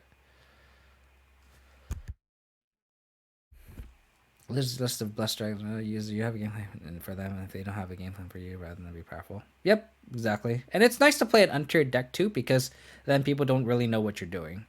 Like people could be expecting Skyclave Aberration when we don't run it. We could be playing Lingering Souls, or we're not meaning that either. So, Poisonly, I think my list is going to be very dependent on prelims and challenges. Obviously, you can have these rogue lists do well. I think I'm gonna bottom this Godless Shrine actually, because if this is Lurrus and they have a main deck Blood Moon, I want to be able to fetch accordingly. So I'm gonna bottom this Godless Shrine. So that's kind of where I'm at. So it's, I think the best decks is obviously Uro or Omnath. That's just the best by a mile. This is Hammer. This is just Hammer. Okay. Oh, okay. I was gonna say like we could just die here if we just like tap out, but I'm just gonna get Triome and then get a Tarmogoyf down. And if they hammer us, and we just die. Or we could just hold up hammer, I guess. I think maybe it's just a not to just get debated. Just wait a turn to cast a Tarmogoyf. So the best deck should be Uramnath, some sort of Prouse, whether it's mono red, blue red. It's getting kind of shifted around. Excuse me. And then Green Red Heliod's very powerful. Some sort of Titan variant's powerful. I guess I have to push this.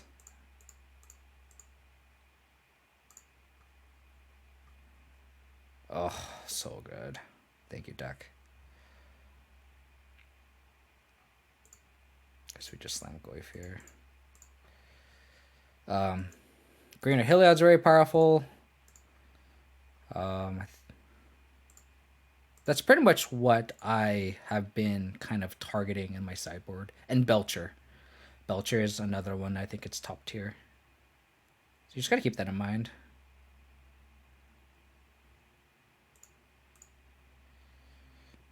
Little they know, I have a Scavenging Ooze.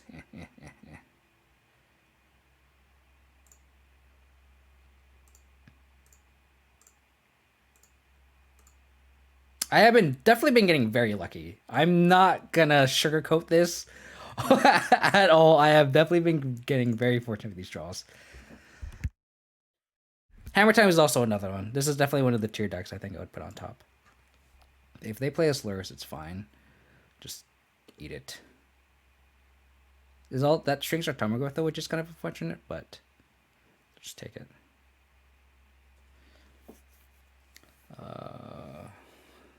If him was printed in MI2, I think him would be good. It'd just be hard to make room for it. Like, I really don't know what I would cut if there was like a magical Christmas land of just like, oh yeah, like I can, we can just,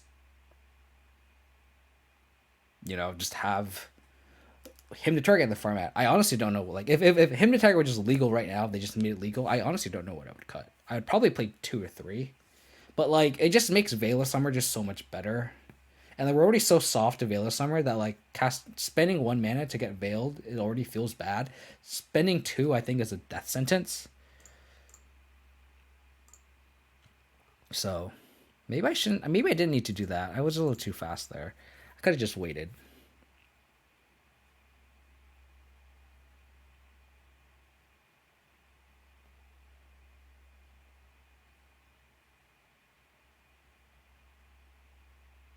Yeah. And that's kind of the same thing. Like Veil is also legal in Modern. Like if I think for turn 4, I think that's fine.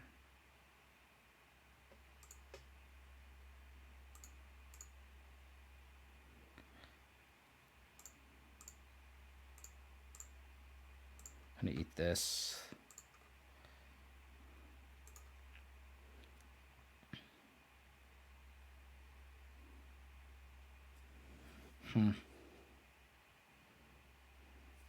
I guess I play this sword and then just hold up removal.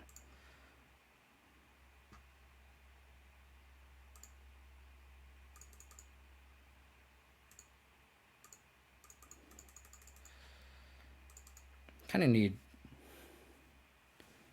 another removal spell here. Decay would be good.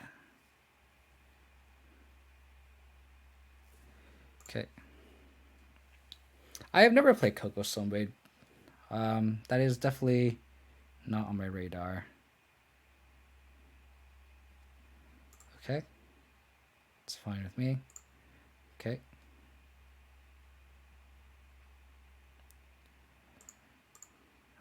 We would like another removal spell probably would be great. That is not exactly what I wanted.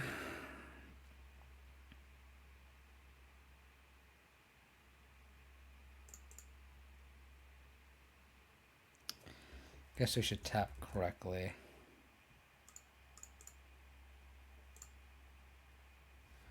4, 5. Yeah, I think we equipped this Tarmogoyf here. And then they kind of just have to chump.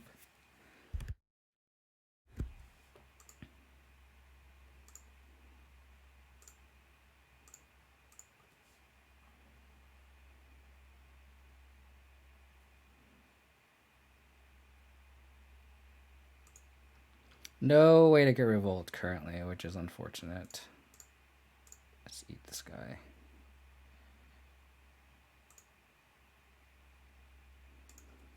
I think next turn then we can play Leona, assuming they don't have anything.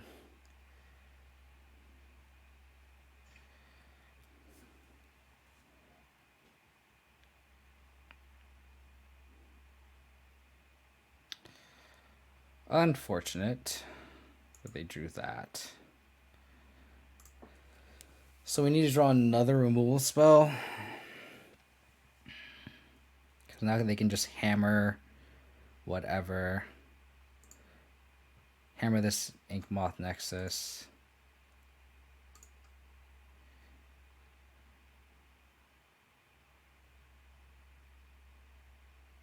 No, I can't. Because they just flash in the hammer.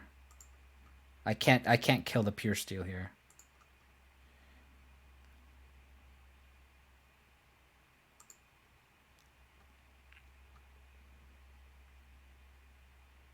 So we need to draw another spot removal spell, essentially.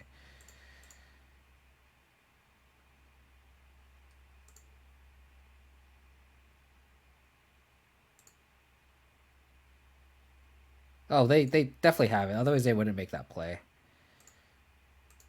So then I think they just equip an Ornithopter or something. Or just something stupid. So now we literally need to draw a removal spell, or we're in chump block mode.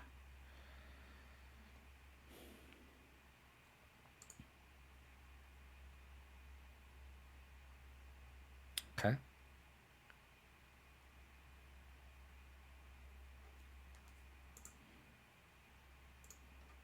Removal spell. That's actually not bad.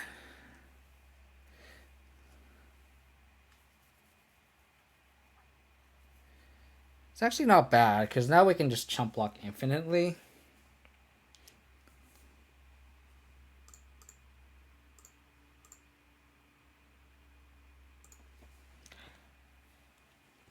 Yeah, it's actually not bad.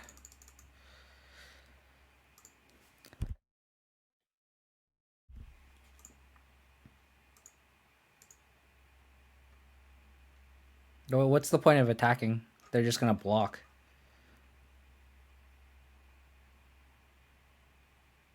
I don't know why I would attack. They have a 11-12 in play. So, god damn it. Now they get the spear.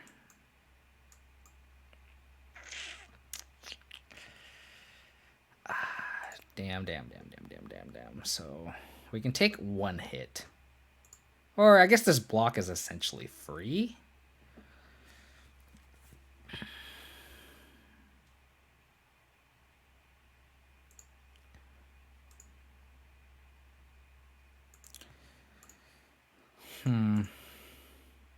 They're drawing very well. We're drawing kind of unfortunate. I see a lot of splits between Drum and Paradise Mental. I think Paradise Mental would have been a lot better here because obviously you get that draw off the Pure Steel Paladin. Take 8. I think it's just one free block here.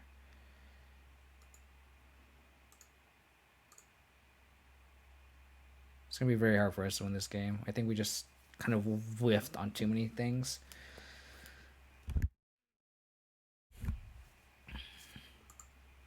We need a spot removal spell or we're dead. Yeah, we're just dead. Like, technically we can bring Goyf back. We can bring Goyf back for take 8. So I guess we're not technically dead. But it sure feels like it. I think we equip here so we can take less damage. We'll go take 7.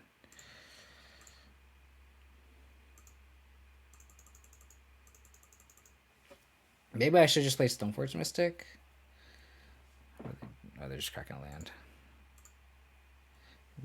But I think we're just at such a low percentage to win here, obviously. Now we're dead.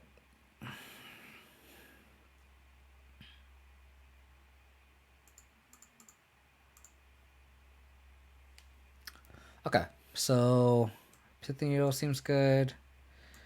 Caterpillar seems absolute fantastic. Kai's Gal seems decent. Lingering Souls is fantastic. Explosives, let's blow up their equipment. I feel like Lilians are actually just bad. They just have all those like little dudes. Like, maybe they're better on the play, but like just spending 3 minutes to just not do anything, it just feels pretty bad, honestly.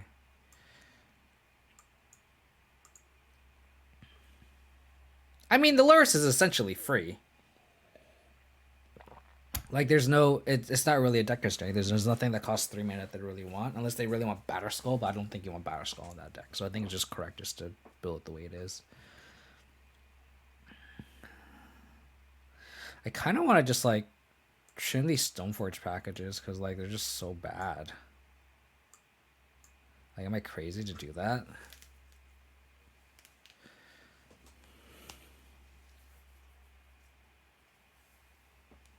I think the main plan is just to do that. Caterpillar over Silver. I like Caterpillar over Seal just because it can carry a sword. Am I crazy just to borrow out the Stoneforge package?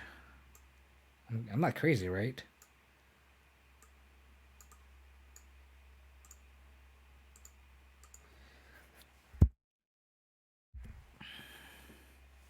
Yeah, I agree. I think Lurrus is just so powerful. Like, look at that game. Like, if I didn't have Yardate, if I just had my one of Scavenging Ooze, I'd just be so dead. Maybe I went too Lilian on the play.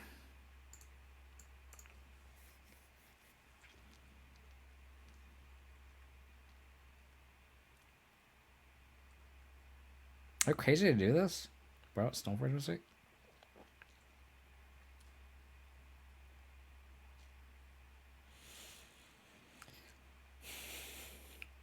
I feel like I don't want Stoneforge Mystic in this matchup. Maybe I do want Batterskull. I could also see Ashox, yeah. Maybe Ashox are just better than Lilianas.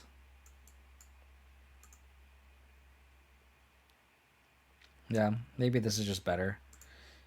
I just don't like Lilianas in this matchup. It's just so slow even on the play. Because just like it's like Affinity, right? Like when you play against Affinity, they vomit an Ornithopter and a Ravager, and the Lilianas just looks so embarrassing.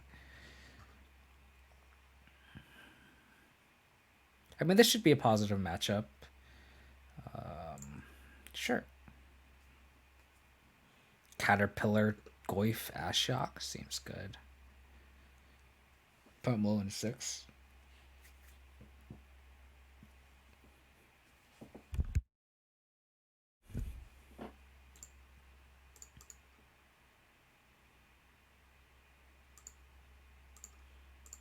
Caterpillar also just curves out nicely.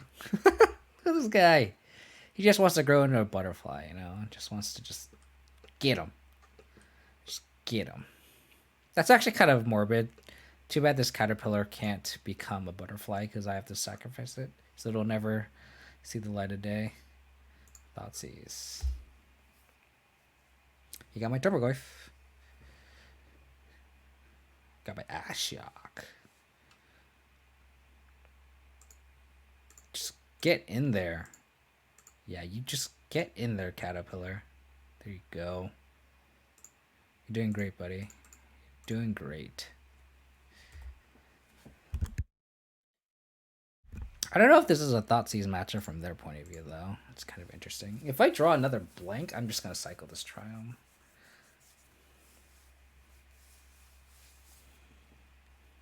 And Thoughtseize also just grew Goyf too, which is fantastic.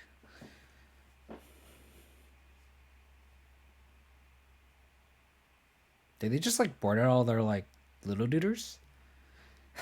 How's it going, Andrea? Is Weathered Runestone just a 2-minute graph stickers cage? It's essentially just like like someone actually brought that up in the group chat. They're like, what's like the difference? And I'm like, Rally the Gatewatch, or whatever that card is, where like it's like a collecting company for Planeswalkers. I'm like, I think that's it. Honestly, I don't know. I think that's it. Andrea, thank you for the raid. Really, really appreciate it.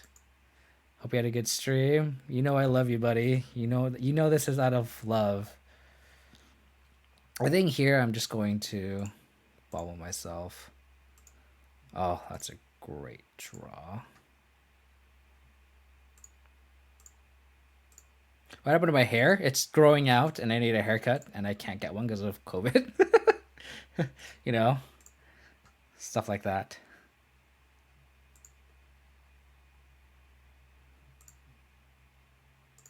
Shame you can't. Nothing weird like replenish. Shame you can't tutor for off Rune Champion card. Yeah, I agree. Oh, nice. Shame you can't block it. Oh, you're not gonna block anyway? Okay.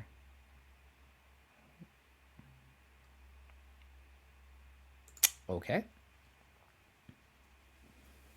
Thursday is try hard MTGO stream. That's funny. Oh, sure. You can just do that. That's fine, opponent. I'm going to fetch basic forest and cycle this Triome. Okay, that's a little late there. But what are you going to do? I was playing off one time. I wish I was playing Light Control and my opponent gave me Wish Collection to go tutor first. Nice. Just give it to me. That's also a fantastic draw. Just give me all the removal. All of it. All of the removal.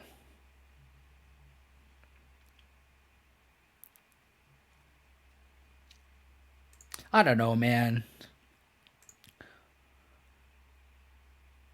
Why couldn't I just draw like infinite cards, you know? Like Uro. So they could go aid, hammer, hammer, but then we have decay for the hammer, so yep.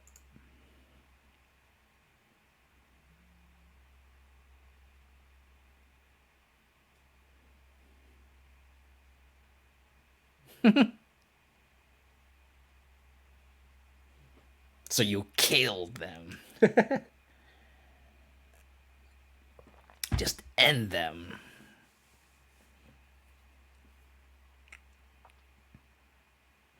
Divine Gambit should make opponent scry and that's it. Divine Opponent just shouldn't have a drawback. It's a removal spell that isn't even that good.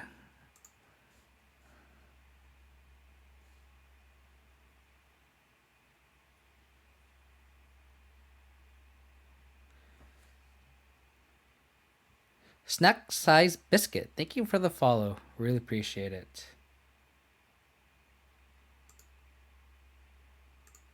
I'm just gonna attack. Oh, so good.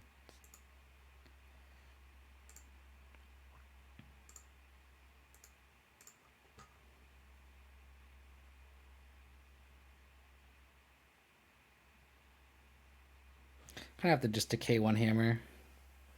I can say go for decaying the aid, but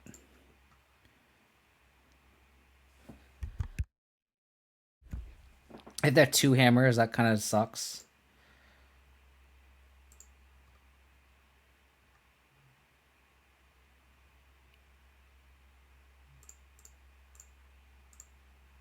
They have another hammer. I'm gonna, like, this is the last card. Oh. Okay.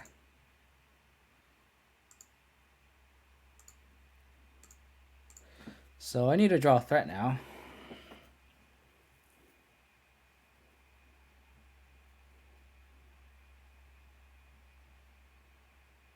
Lurrus in hand. Got it.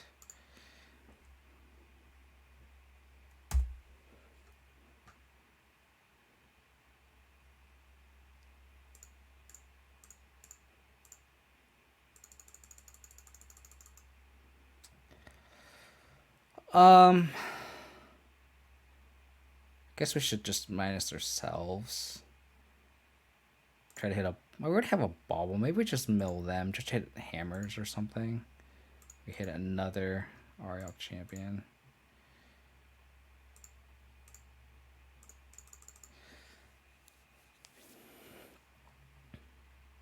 Winds of Abandon's a cool card, though. Because, like, the 6-minute overload is really fun.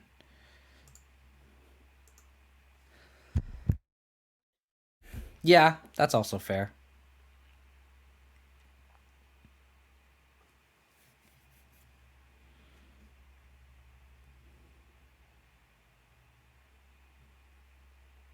Somebody, they have no lands. They have Lures to Unknown.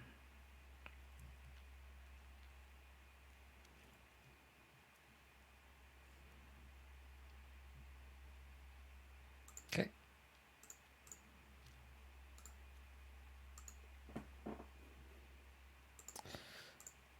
I mean, that like, the thing about it, though, it's, which is funny, is, like, Skyclave Apparition, like, isn't even, like, what they were hoping it, like, they say hoping it would be. I think I just have to probably push this Lurrus at combat, probably.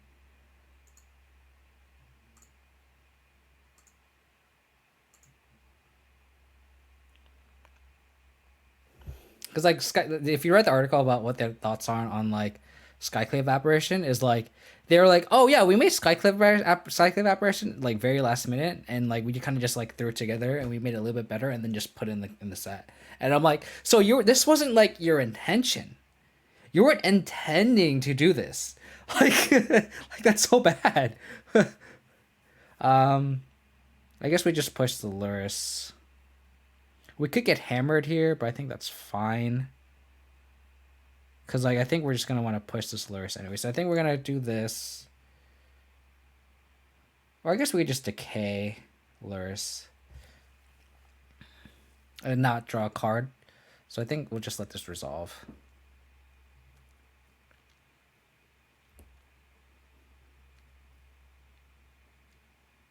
Yeah, that's how GTA was adjusted. They, like, did no testing on it, and that's pretty much how Skyclave Apparition happened, which is fine, right? Like, yeah, they didn't playtest it at all. I don't think they... I think they... But I think this playtesting they did on Skyclave Apparition was very minimal.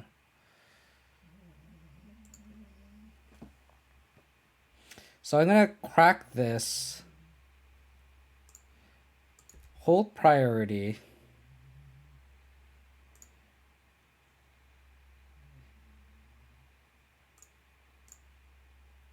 And push this. And then I'm going to draw a card off.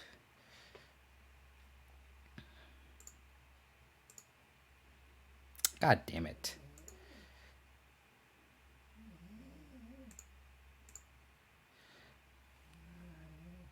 Okay.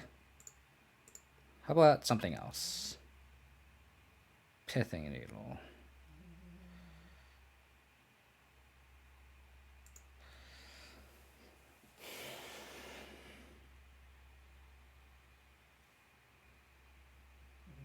Gosh, we just need another threat. Do we just needle here? Name Colossus Hammer? I feel like that's wrong because they have the 8 in play. So maybe that's the thing. Maybe we just name Colossus Hammer. Just to be more mana efficient.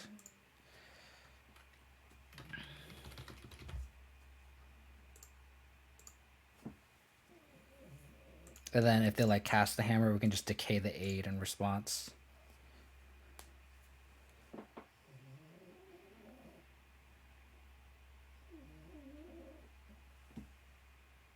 My dog is like hella snoring. I don't know if it can catch that on the mic.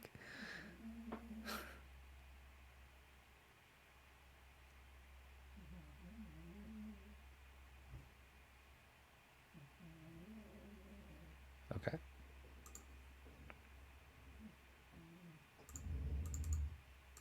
This game is so wild. I'm gonna hold off on the decay. Sure. This Ashok is doing a lot of work. I feel like they do have like a Steel Shaper's Gift or something. If I draw EE, I can just... I was gonna say, if I draw EE, I can just cast it on 2 and just kill all their threats. And there's nothing on my board that it kills. So this E is gonna be very good.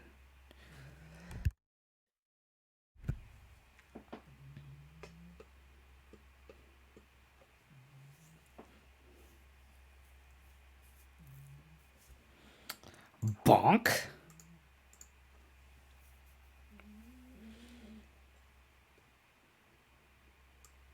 What sucks is if they draw Thoughtseize here. But what are you gonna do? Lurrus would be a great draw, so we can just bring the EE back on 1. They want to make GTA to make mana? No way. I call bullshit on that. That's absurd. That's absurd. This is an insane game. Very fun. Very a lot of back and forth. But this Ashok has proven to be very good. Can't search, buddy. Nope. Nope, nope, nope. Something. Golly.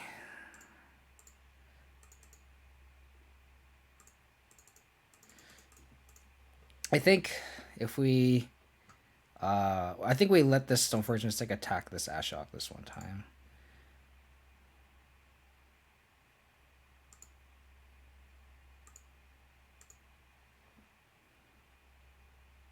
Sure. Not a land.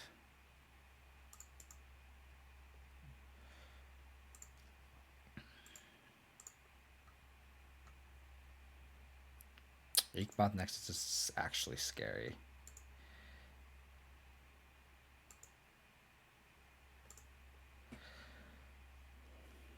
Fatal Push.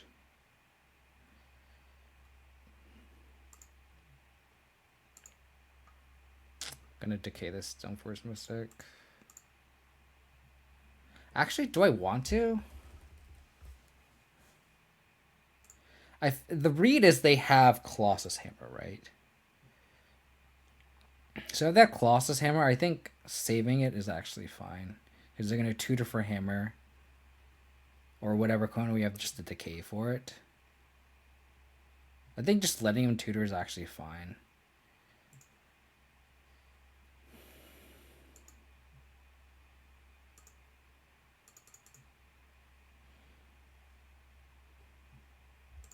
Okay, they don't. So they're just thinking long term. Thank you very much. Thank you, Lurrus.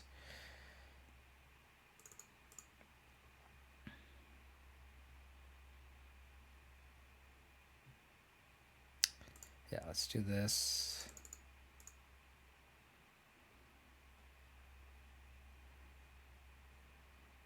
You could also just have a path, which is also just fine, I think. Or a fatal push. Which, in case I'm not gonna bother here. They could also just like animate Ink Moth, Hammer, and then in response I can just decay the aid.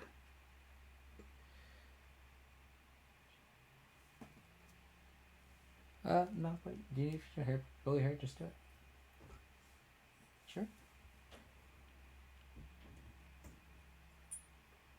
Exactly when you're dead, just draw Lurrus, is what our opponent said.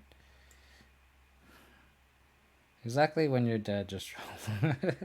I mean, I had Decay in hand. If you could win through Decay, that'd be pretty sick. But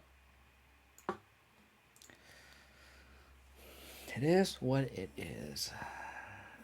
Yeah, I think not having the Stoneforge Mystic package is actually fine. We are short on... We do lose 4 in Stoneforge Mystics, but we do gain 2 Lingering Souls and a Caustic Caterpillar, so we do have threats. So we just need to just draw one of the threats. I think how we sideboard it is, I think, fine.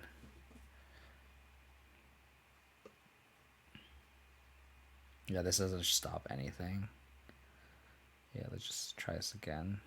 I think I really like Hex Drinker though, because it can just go through everything as well. Like it could just fight through board state. I think we just go like this. I mean, I don't think the Lilians are any better on the draw. So let's just try that.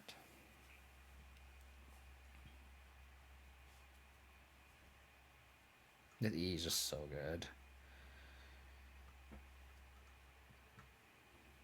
His hand's solid. Opponent will go into 6.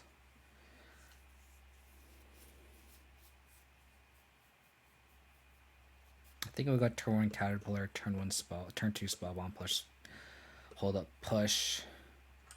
It's a pretty good start. Pithing Needle. What are you going to name with said Pithing Needle?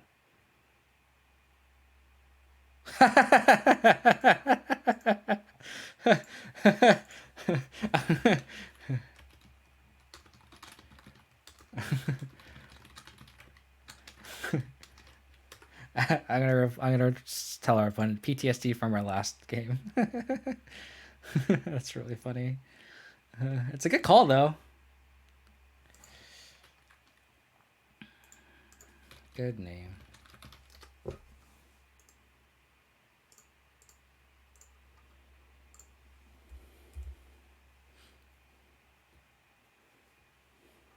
I mean, like it kind of incentivizes them to like deal with this Caterpillar because like they think we're gonna needle this, kill the needle, and then it's winless removal spell with this Lurrus.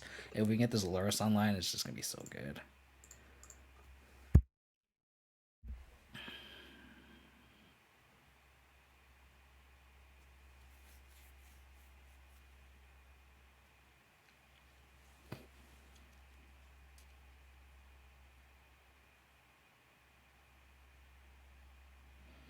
What are they thinking?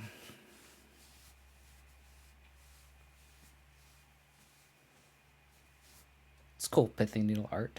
Ooh, they're stuck on 1 land. Nice. Ooh, Thoughtseize was a nice draw too. Start by attacking. What's the worst that could happen? Turn into a beautiful butterfly. That's what we're gonna do. Hashtag Bugs Life. Ooh, they don't have black mana. They already have the hammer with thanks to in hand. So I wonder if we either take the Pure Steel Paladin or the Stoneforge Mystic. And I think we just take the Stoneforge Mystic probably. It's the one that can tutor for like a trampler. We have the removal spell for the Paladin. Yeah. I think I like that.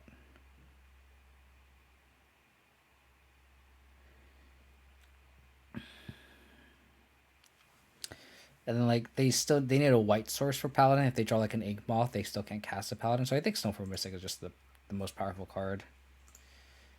And then play the Spellbomb and pass. And I can see them, if they do draw their black spell, they can Thoughtseize the Lurrus. Ooh, they drew the Plains. Okay, it's fine.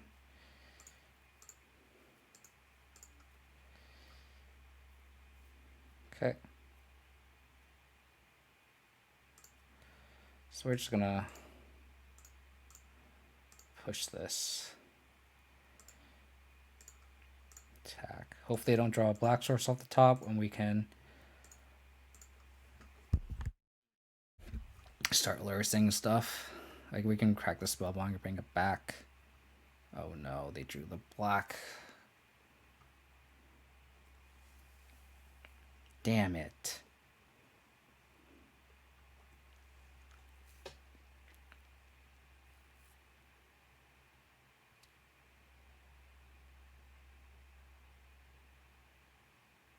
Ooh.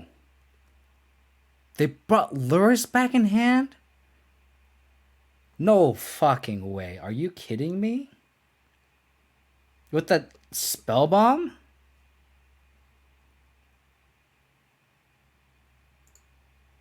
That is absolutely incorrect, opponent.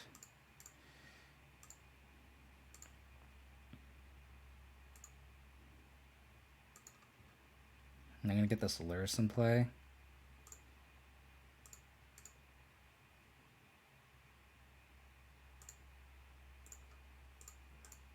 I don't know why my opponent did that. That's just not right.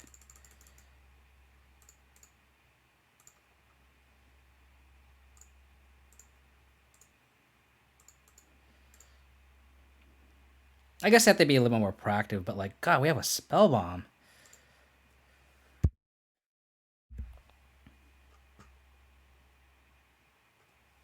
Like, we know the contents of their hand here. That's just so slow. Now, because now they need to be able to push this Lurrus here. Like they better. I don't think they have enough. They don't run fetch lands. I don't think. So I don't know how they're gonna trigger this revolt for this Lurrus unless they just push this Caterpillar, which is just so bad.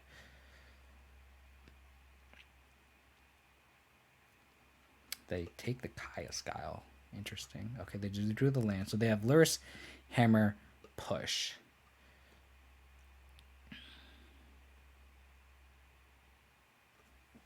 Okay, that's fine. Like that does nothing here. Spider Space, thank you for the raid. Hope your stream went well. You left my stream to go to Spider Space's stream, and then you went back to my stream from his raid. I'm highly offended, Andre. Horny Vegan, thank you for the follow. We appreciate it. For those tuning in, this is Abzan Stoneblade against Hammer. We're currently 2-1 in the league. We're kind of ahead. They have Hammer plus Fatal Push in hand, and we have this Lurrus engine going. I'm probably gonna think about my line. I'm probably gonna kill this Lurrus with Decay, crack Spellbomb, and bring back Spellbomb attack. Hope your stream is going well. Hey, the last cut, I've been streaming a lot of Heliod lately, so don't at me, dude. Welcome everyone to the stream. Hope you guys have a wonderful time. Spider, how is your we just lost this Hammer despite the chalice. Wow, that sucks. How'd the rest of your stream goes? I know when I left, I was watching you earlier, and when I left, you're I think 3-0, which is fantastic. So let's decay this, crack this, draw off the spell bomb. Okay, that could be better. That could be better. I'm not gonna lie, that could have been better. And we're going to. I wouldn't want to say it's the dark side, but it's definitely not. You know.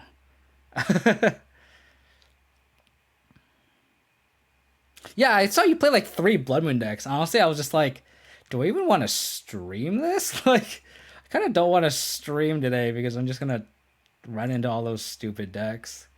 I don't want to get Blood Mooned. Do I want to just draw this card off Spellbomb? I think I do. So I'm just gonna get basic Swamp here.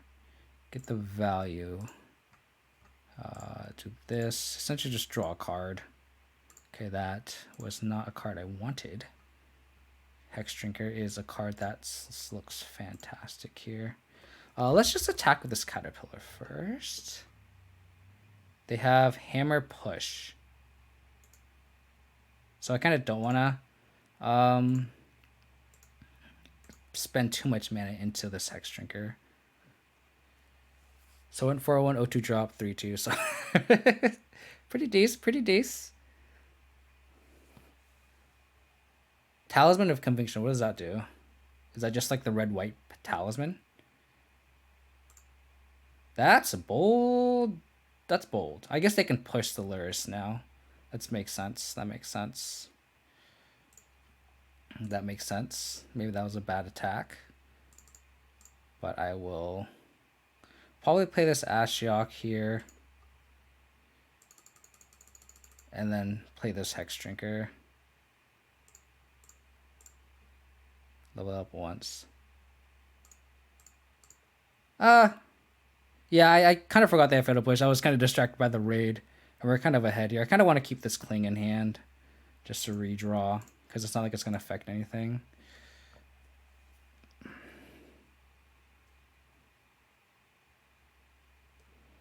Okay. Squeller Time. Thank you for the follow. Really appreciate it.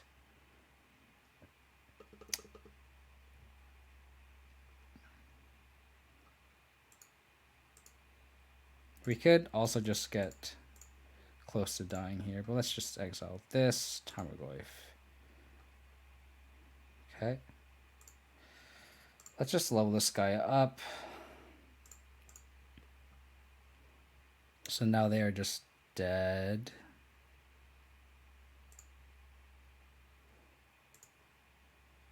I could level this guy up all the way if I wanted to, but I don't think there's a point. I'd rather just play Transmogrify as a chump blocker. I think our opponent has no outs here.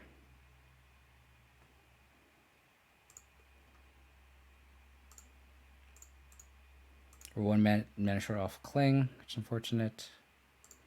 But I guess we can just funnel more mana into this.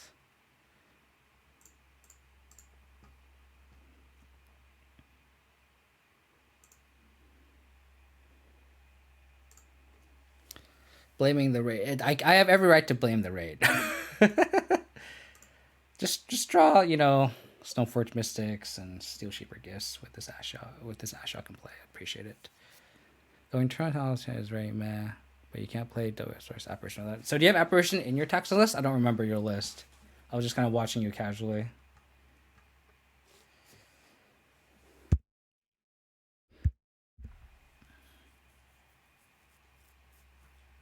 Yay! 3-1 with Abzan Stoneblade. Let's go. Tier 4. Hashtag no good matchup. Let's go. So to recap, we played against Amulet, which we won.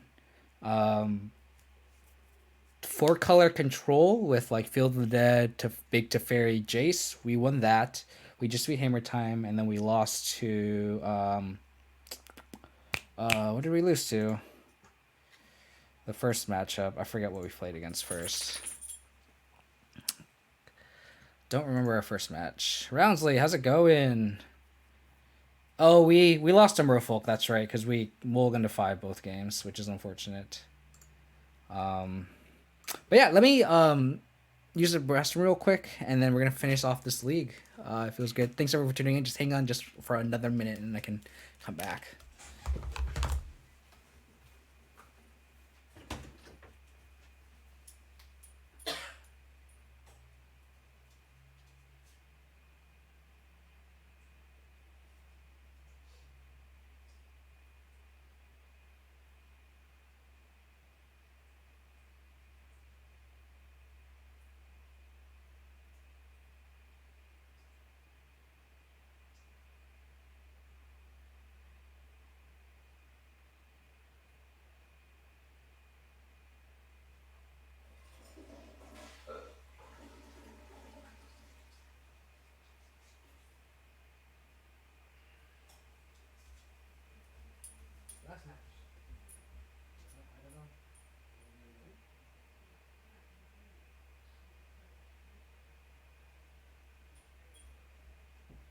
I'm almost done.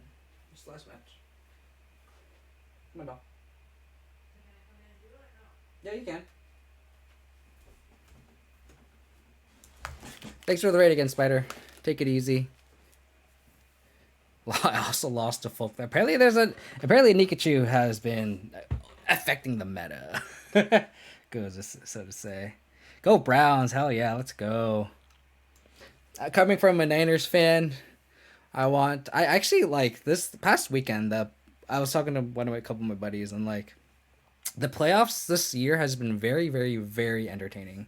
Like all the games, I think I watched every one of the games or like some of it, except for the Bears Saints one because that one was just kind of like, all right, whatever. Like the Saints are obviously gonna win. It was just not fun.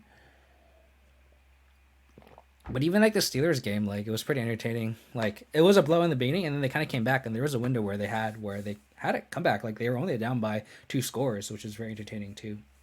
And with like the receivers that the Steelers have, they have the chance to come back. So, but anyway, back to Magic. We are 3-1. Hopefully, we can cap this league off. Welcome everyone for tuning in. If you guys want to support the channel, you guys can hit that follow button on Twitch. As you can see on the bottom right of your screen, I have a follower goal of 500. We're getting ever so close. If you guys want to support me, that would be great. I really appreciate it. I think this is an awkward keep. But if you want to check out my old streams, I upload all of them on YouTube. You can check that out at youtube.com/KODiamonds. And if you want to check out when I'm going to stream next, I always update my stream times on Twitter. So you can follow me on Twitter. It's KODiamonds22. All the info is on the bottom of the screen. Let's do Hex Trigger here. Don't know we're up against. They didn't really look companion or anything, so... Hope everyone's doing well from Andrea's stream, Capullo, and Spiderspace. I always appreciate the raid. Okay. I think we just attack here. Wooded Foothills is definitely interesting.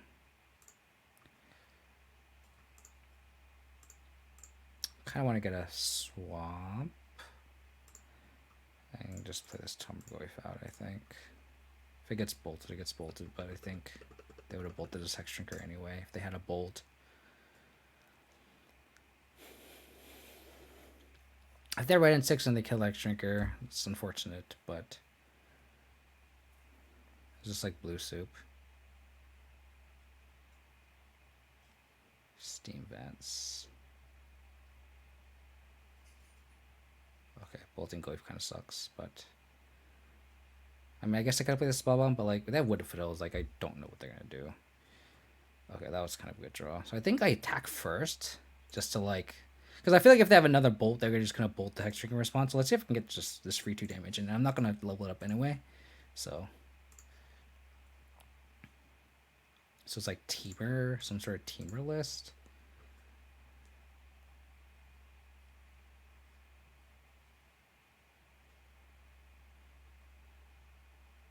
Remand Shark Typhoon. What the hell? Dwarven Mine? What the hell? Okay. So then our hand is now officially garbage. Interesting. I wonder if they play Bloodmoon. Polymorph? Maybe. I wonder if they'll play Blood Moon. If they fetch basic island, they have this Triumph though. I could see them just cycling this for value here. Okay, so I can fetch a Triumph safely too. I could have also just funneled my mana into here. Maybe I should have done that.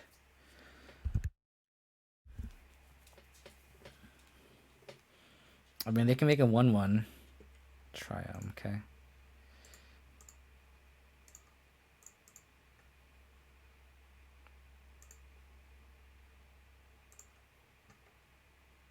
Lurrus. I don't think I want Lurrus here. I kind of want to just play the sword.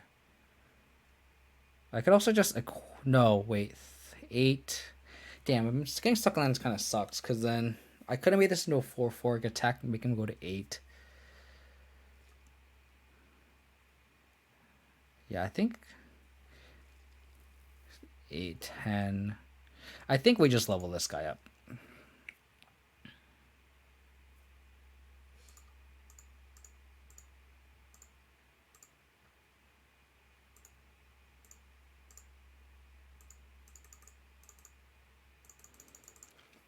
gives a 2-turn clock. I'm surprised they're not Shark Typhooning. I guess they want to make a bigger one, but can't imagine them not casting Shark Typhoon here. Okay, so they have a 1/1 now.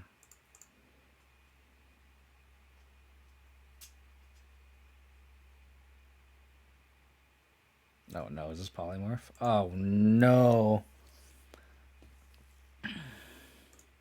Okay. So land would be good, so we can double spell. That's just the worst possible draw imaginable. I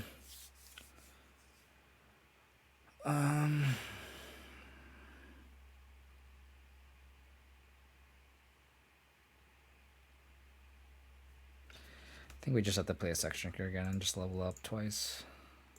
We could also just decay this to fairy if we wanted to, but I don't think it's worth it. It's not doing anything currently.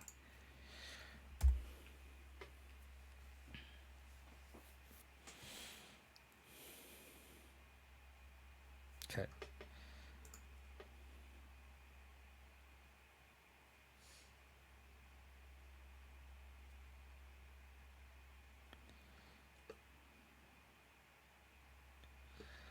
Okay.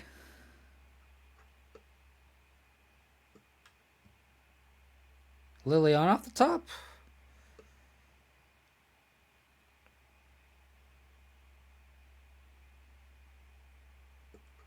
So they have, yeah, it's a Transmogrify deck. What are we looking out for? So it's just like bolts to fairies, counter spells, Jace to fairy. Yeah, so they almost revealed the whole deck, so which is actually kind of good. Liliana at the top. We're exactly 15 life too. Unfortunate. Let's go to game 2. Unfortunate.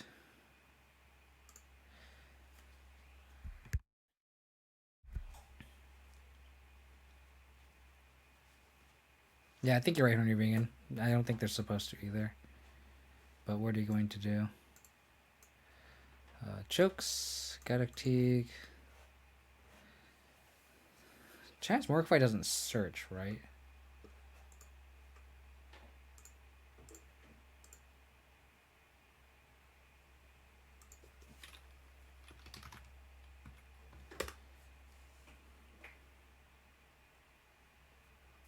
Hello? Reveals. Yeah, so it doesn't stop those shenanigans. I think Kaya's Guy would be interesting to have just because we can make them sack in response. Or, sorry, not in response. Before they attack. Paths and pushes are probably dead. I think that's just a clean swap here. We just saw counter spells, planeswalkers, and Transmogrify, right? So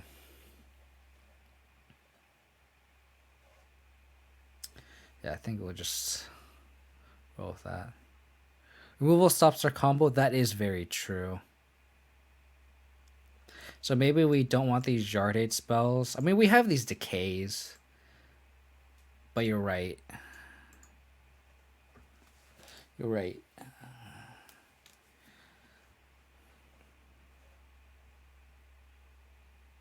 I mean, Teague also stops them, but Teague also just dies to a stiff breeze. So let's just roll with this. We don't know what they're doing. Let's just have some fun.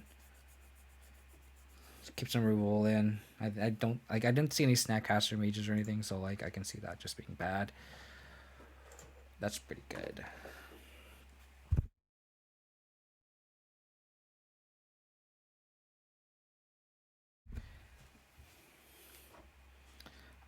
Hopefully they don't have Blood Moon, but I don't think they do.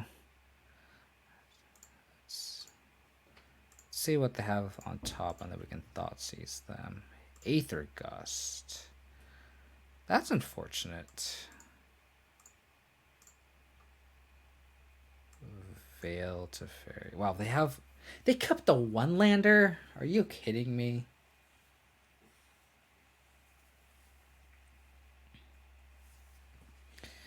I think we just take this delay. They have these two effects, so we can't do anything with that. I kind of just want to take the delay here. And then we can get under them with this Tarmogoyf. And hopefully they don't draw anything. Scalding Tarn's fine.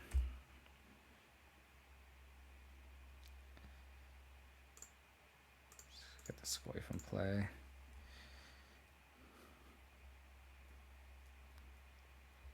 That Veil of Summer is very annoying. So they're like 4 colors. Blue, white, red, green. Jesus Christ. What is this abomination?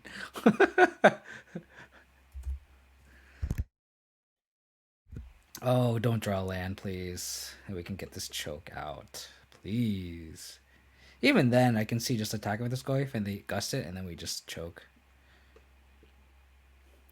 I don't know.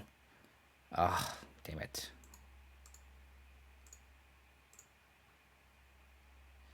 Okay, let's attack. Let's see if they gust here. They do not gust. So since they have gust up, kind of want to just slam this Lurrus. Oh, they're not going to gust my Goy from response. Interesting.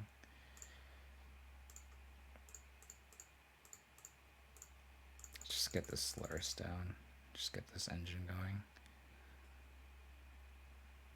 Because they can't gust it. Other thing is they could gust my Goyf and then bounce. If they draw land, they can Teferi bounce my Lurrus, and then we just choke them. So that is the line that we're going to take.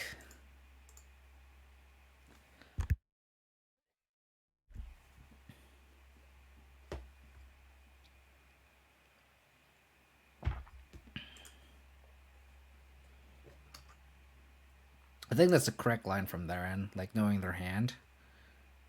Oh. Okay.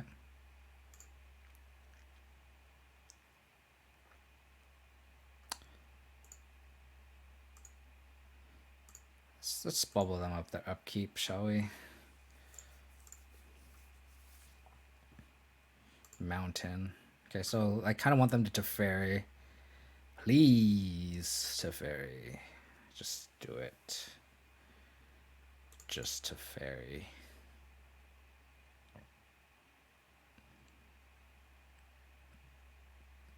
Yep.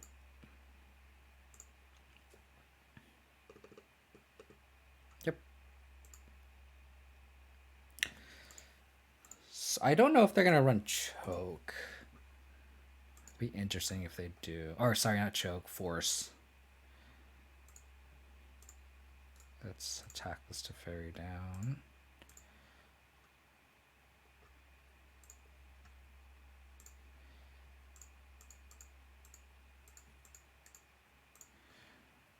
Don't force me, don't force me, don't force me. Please don't do it.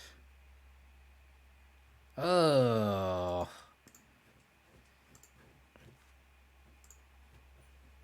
Okay, so they have Gust, Transmogrify, Unknown.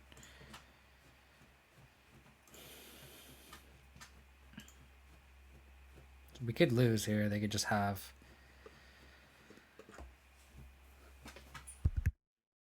They could go land, Transmogrify. That's really annoying. I guess the next turn we have to...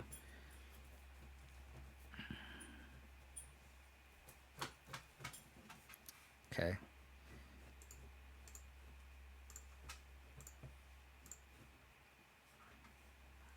I wouldn't be sorry if they gusted this away. Which maybe I should have waited. I should have just waited. That was just hasty of me to fetch there. I should have just untapped, attacked. Because like our love title is just pretty much irrelevant at this point. Yeah, that was just a punt on my part. Doesn't matter.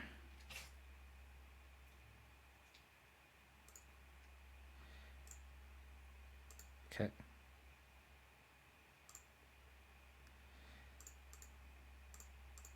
Let's get the Lurrus down.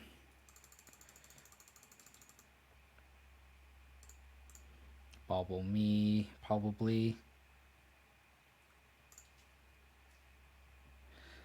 Bauble our opponent, I think. See if they can draw that land. I think I draw Emrakul. I think that's fine.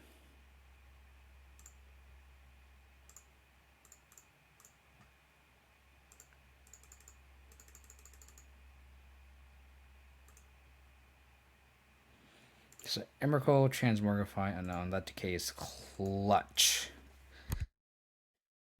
Oh no. No! I shouldn't have played the Goy. Fuck. Ah, damn it. Mistakes were made. I shouldn't have played the Goyf. Ah! Because knowing that they had the Transmogrify, I was hoping that they would just natural top. So we have outs. We have Kaya's Guile, we have Liliana the Veil, and we have...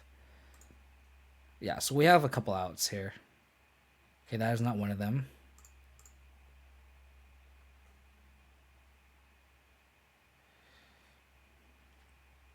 Damn it.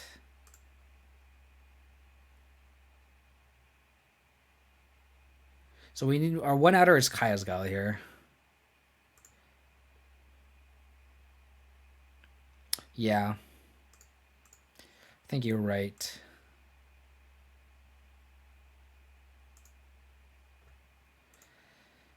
Damn it. Damn it, damn it.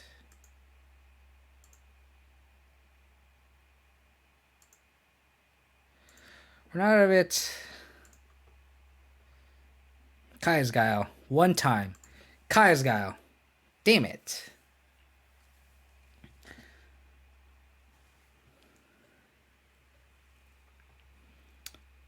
Yeah, I think you're right. Yeah, I should have just attacked the Lurrus. You're 100% correct. Because now we're just dead.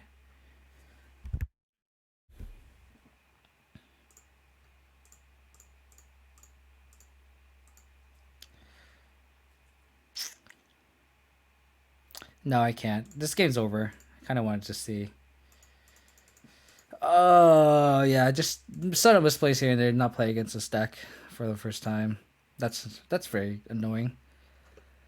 I guess, yeah, I definitely should have just held it up. I think Bauble myself was definitely correct. So I know I can draw into it. Oh well. You live and you learn.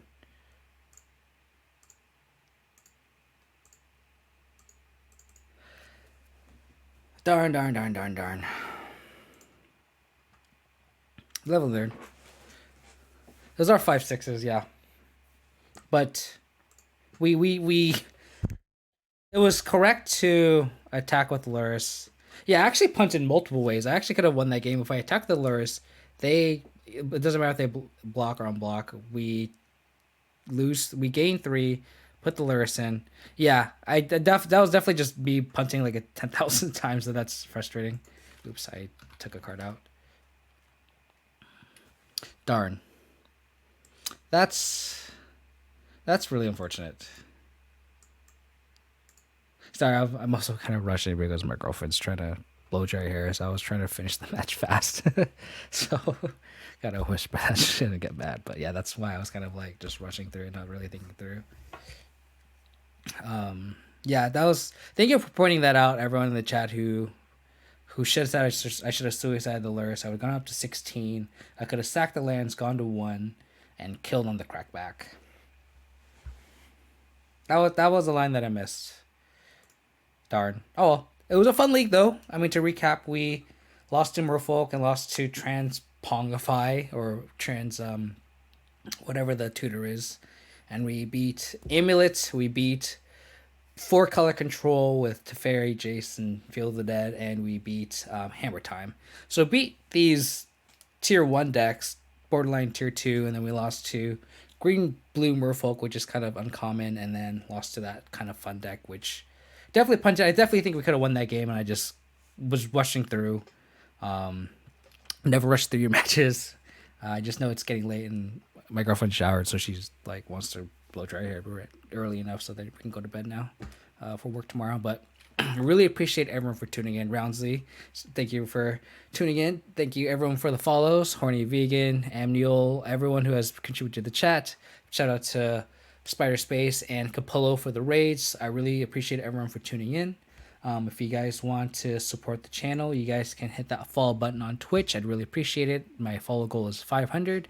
We're just getting closer every time I stream, so I really appreciate it for hanging out.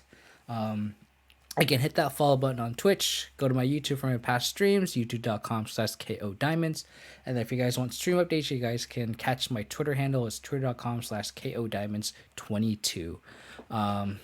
Spider was very, very generous, as well as Capullo, for sending their love and their raids, and we're going to pay it forward if you guys don't mind hanging out, at least getting the numbers. We have, on my count, 45. I don't know how many people are still going to be here with the league over, but whoever's still here, please hang in there just for the numbers. I know it means a lot to me when I'm currently a small streamer, so when people raid me with the big numbers, it means a lot. So hopefully you guys can stay. At least just stay for the number, and then you guys can leave, or at least check out the whoever we're gonna raid. At least just literally for like 10 seconds, just to say hi, spam some emotes, whatever emotes you have for the sub. If anyone has any suggestions, I'd love to hear it. Otherwise, I might just go a random low viewer streamer. I guess we'll just browse.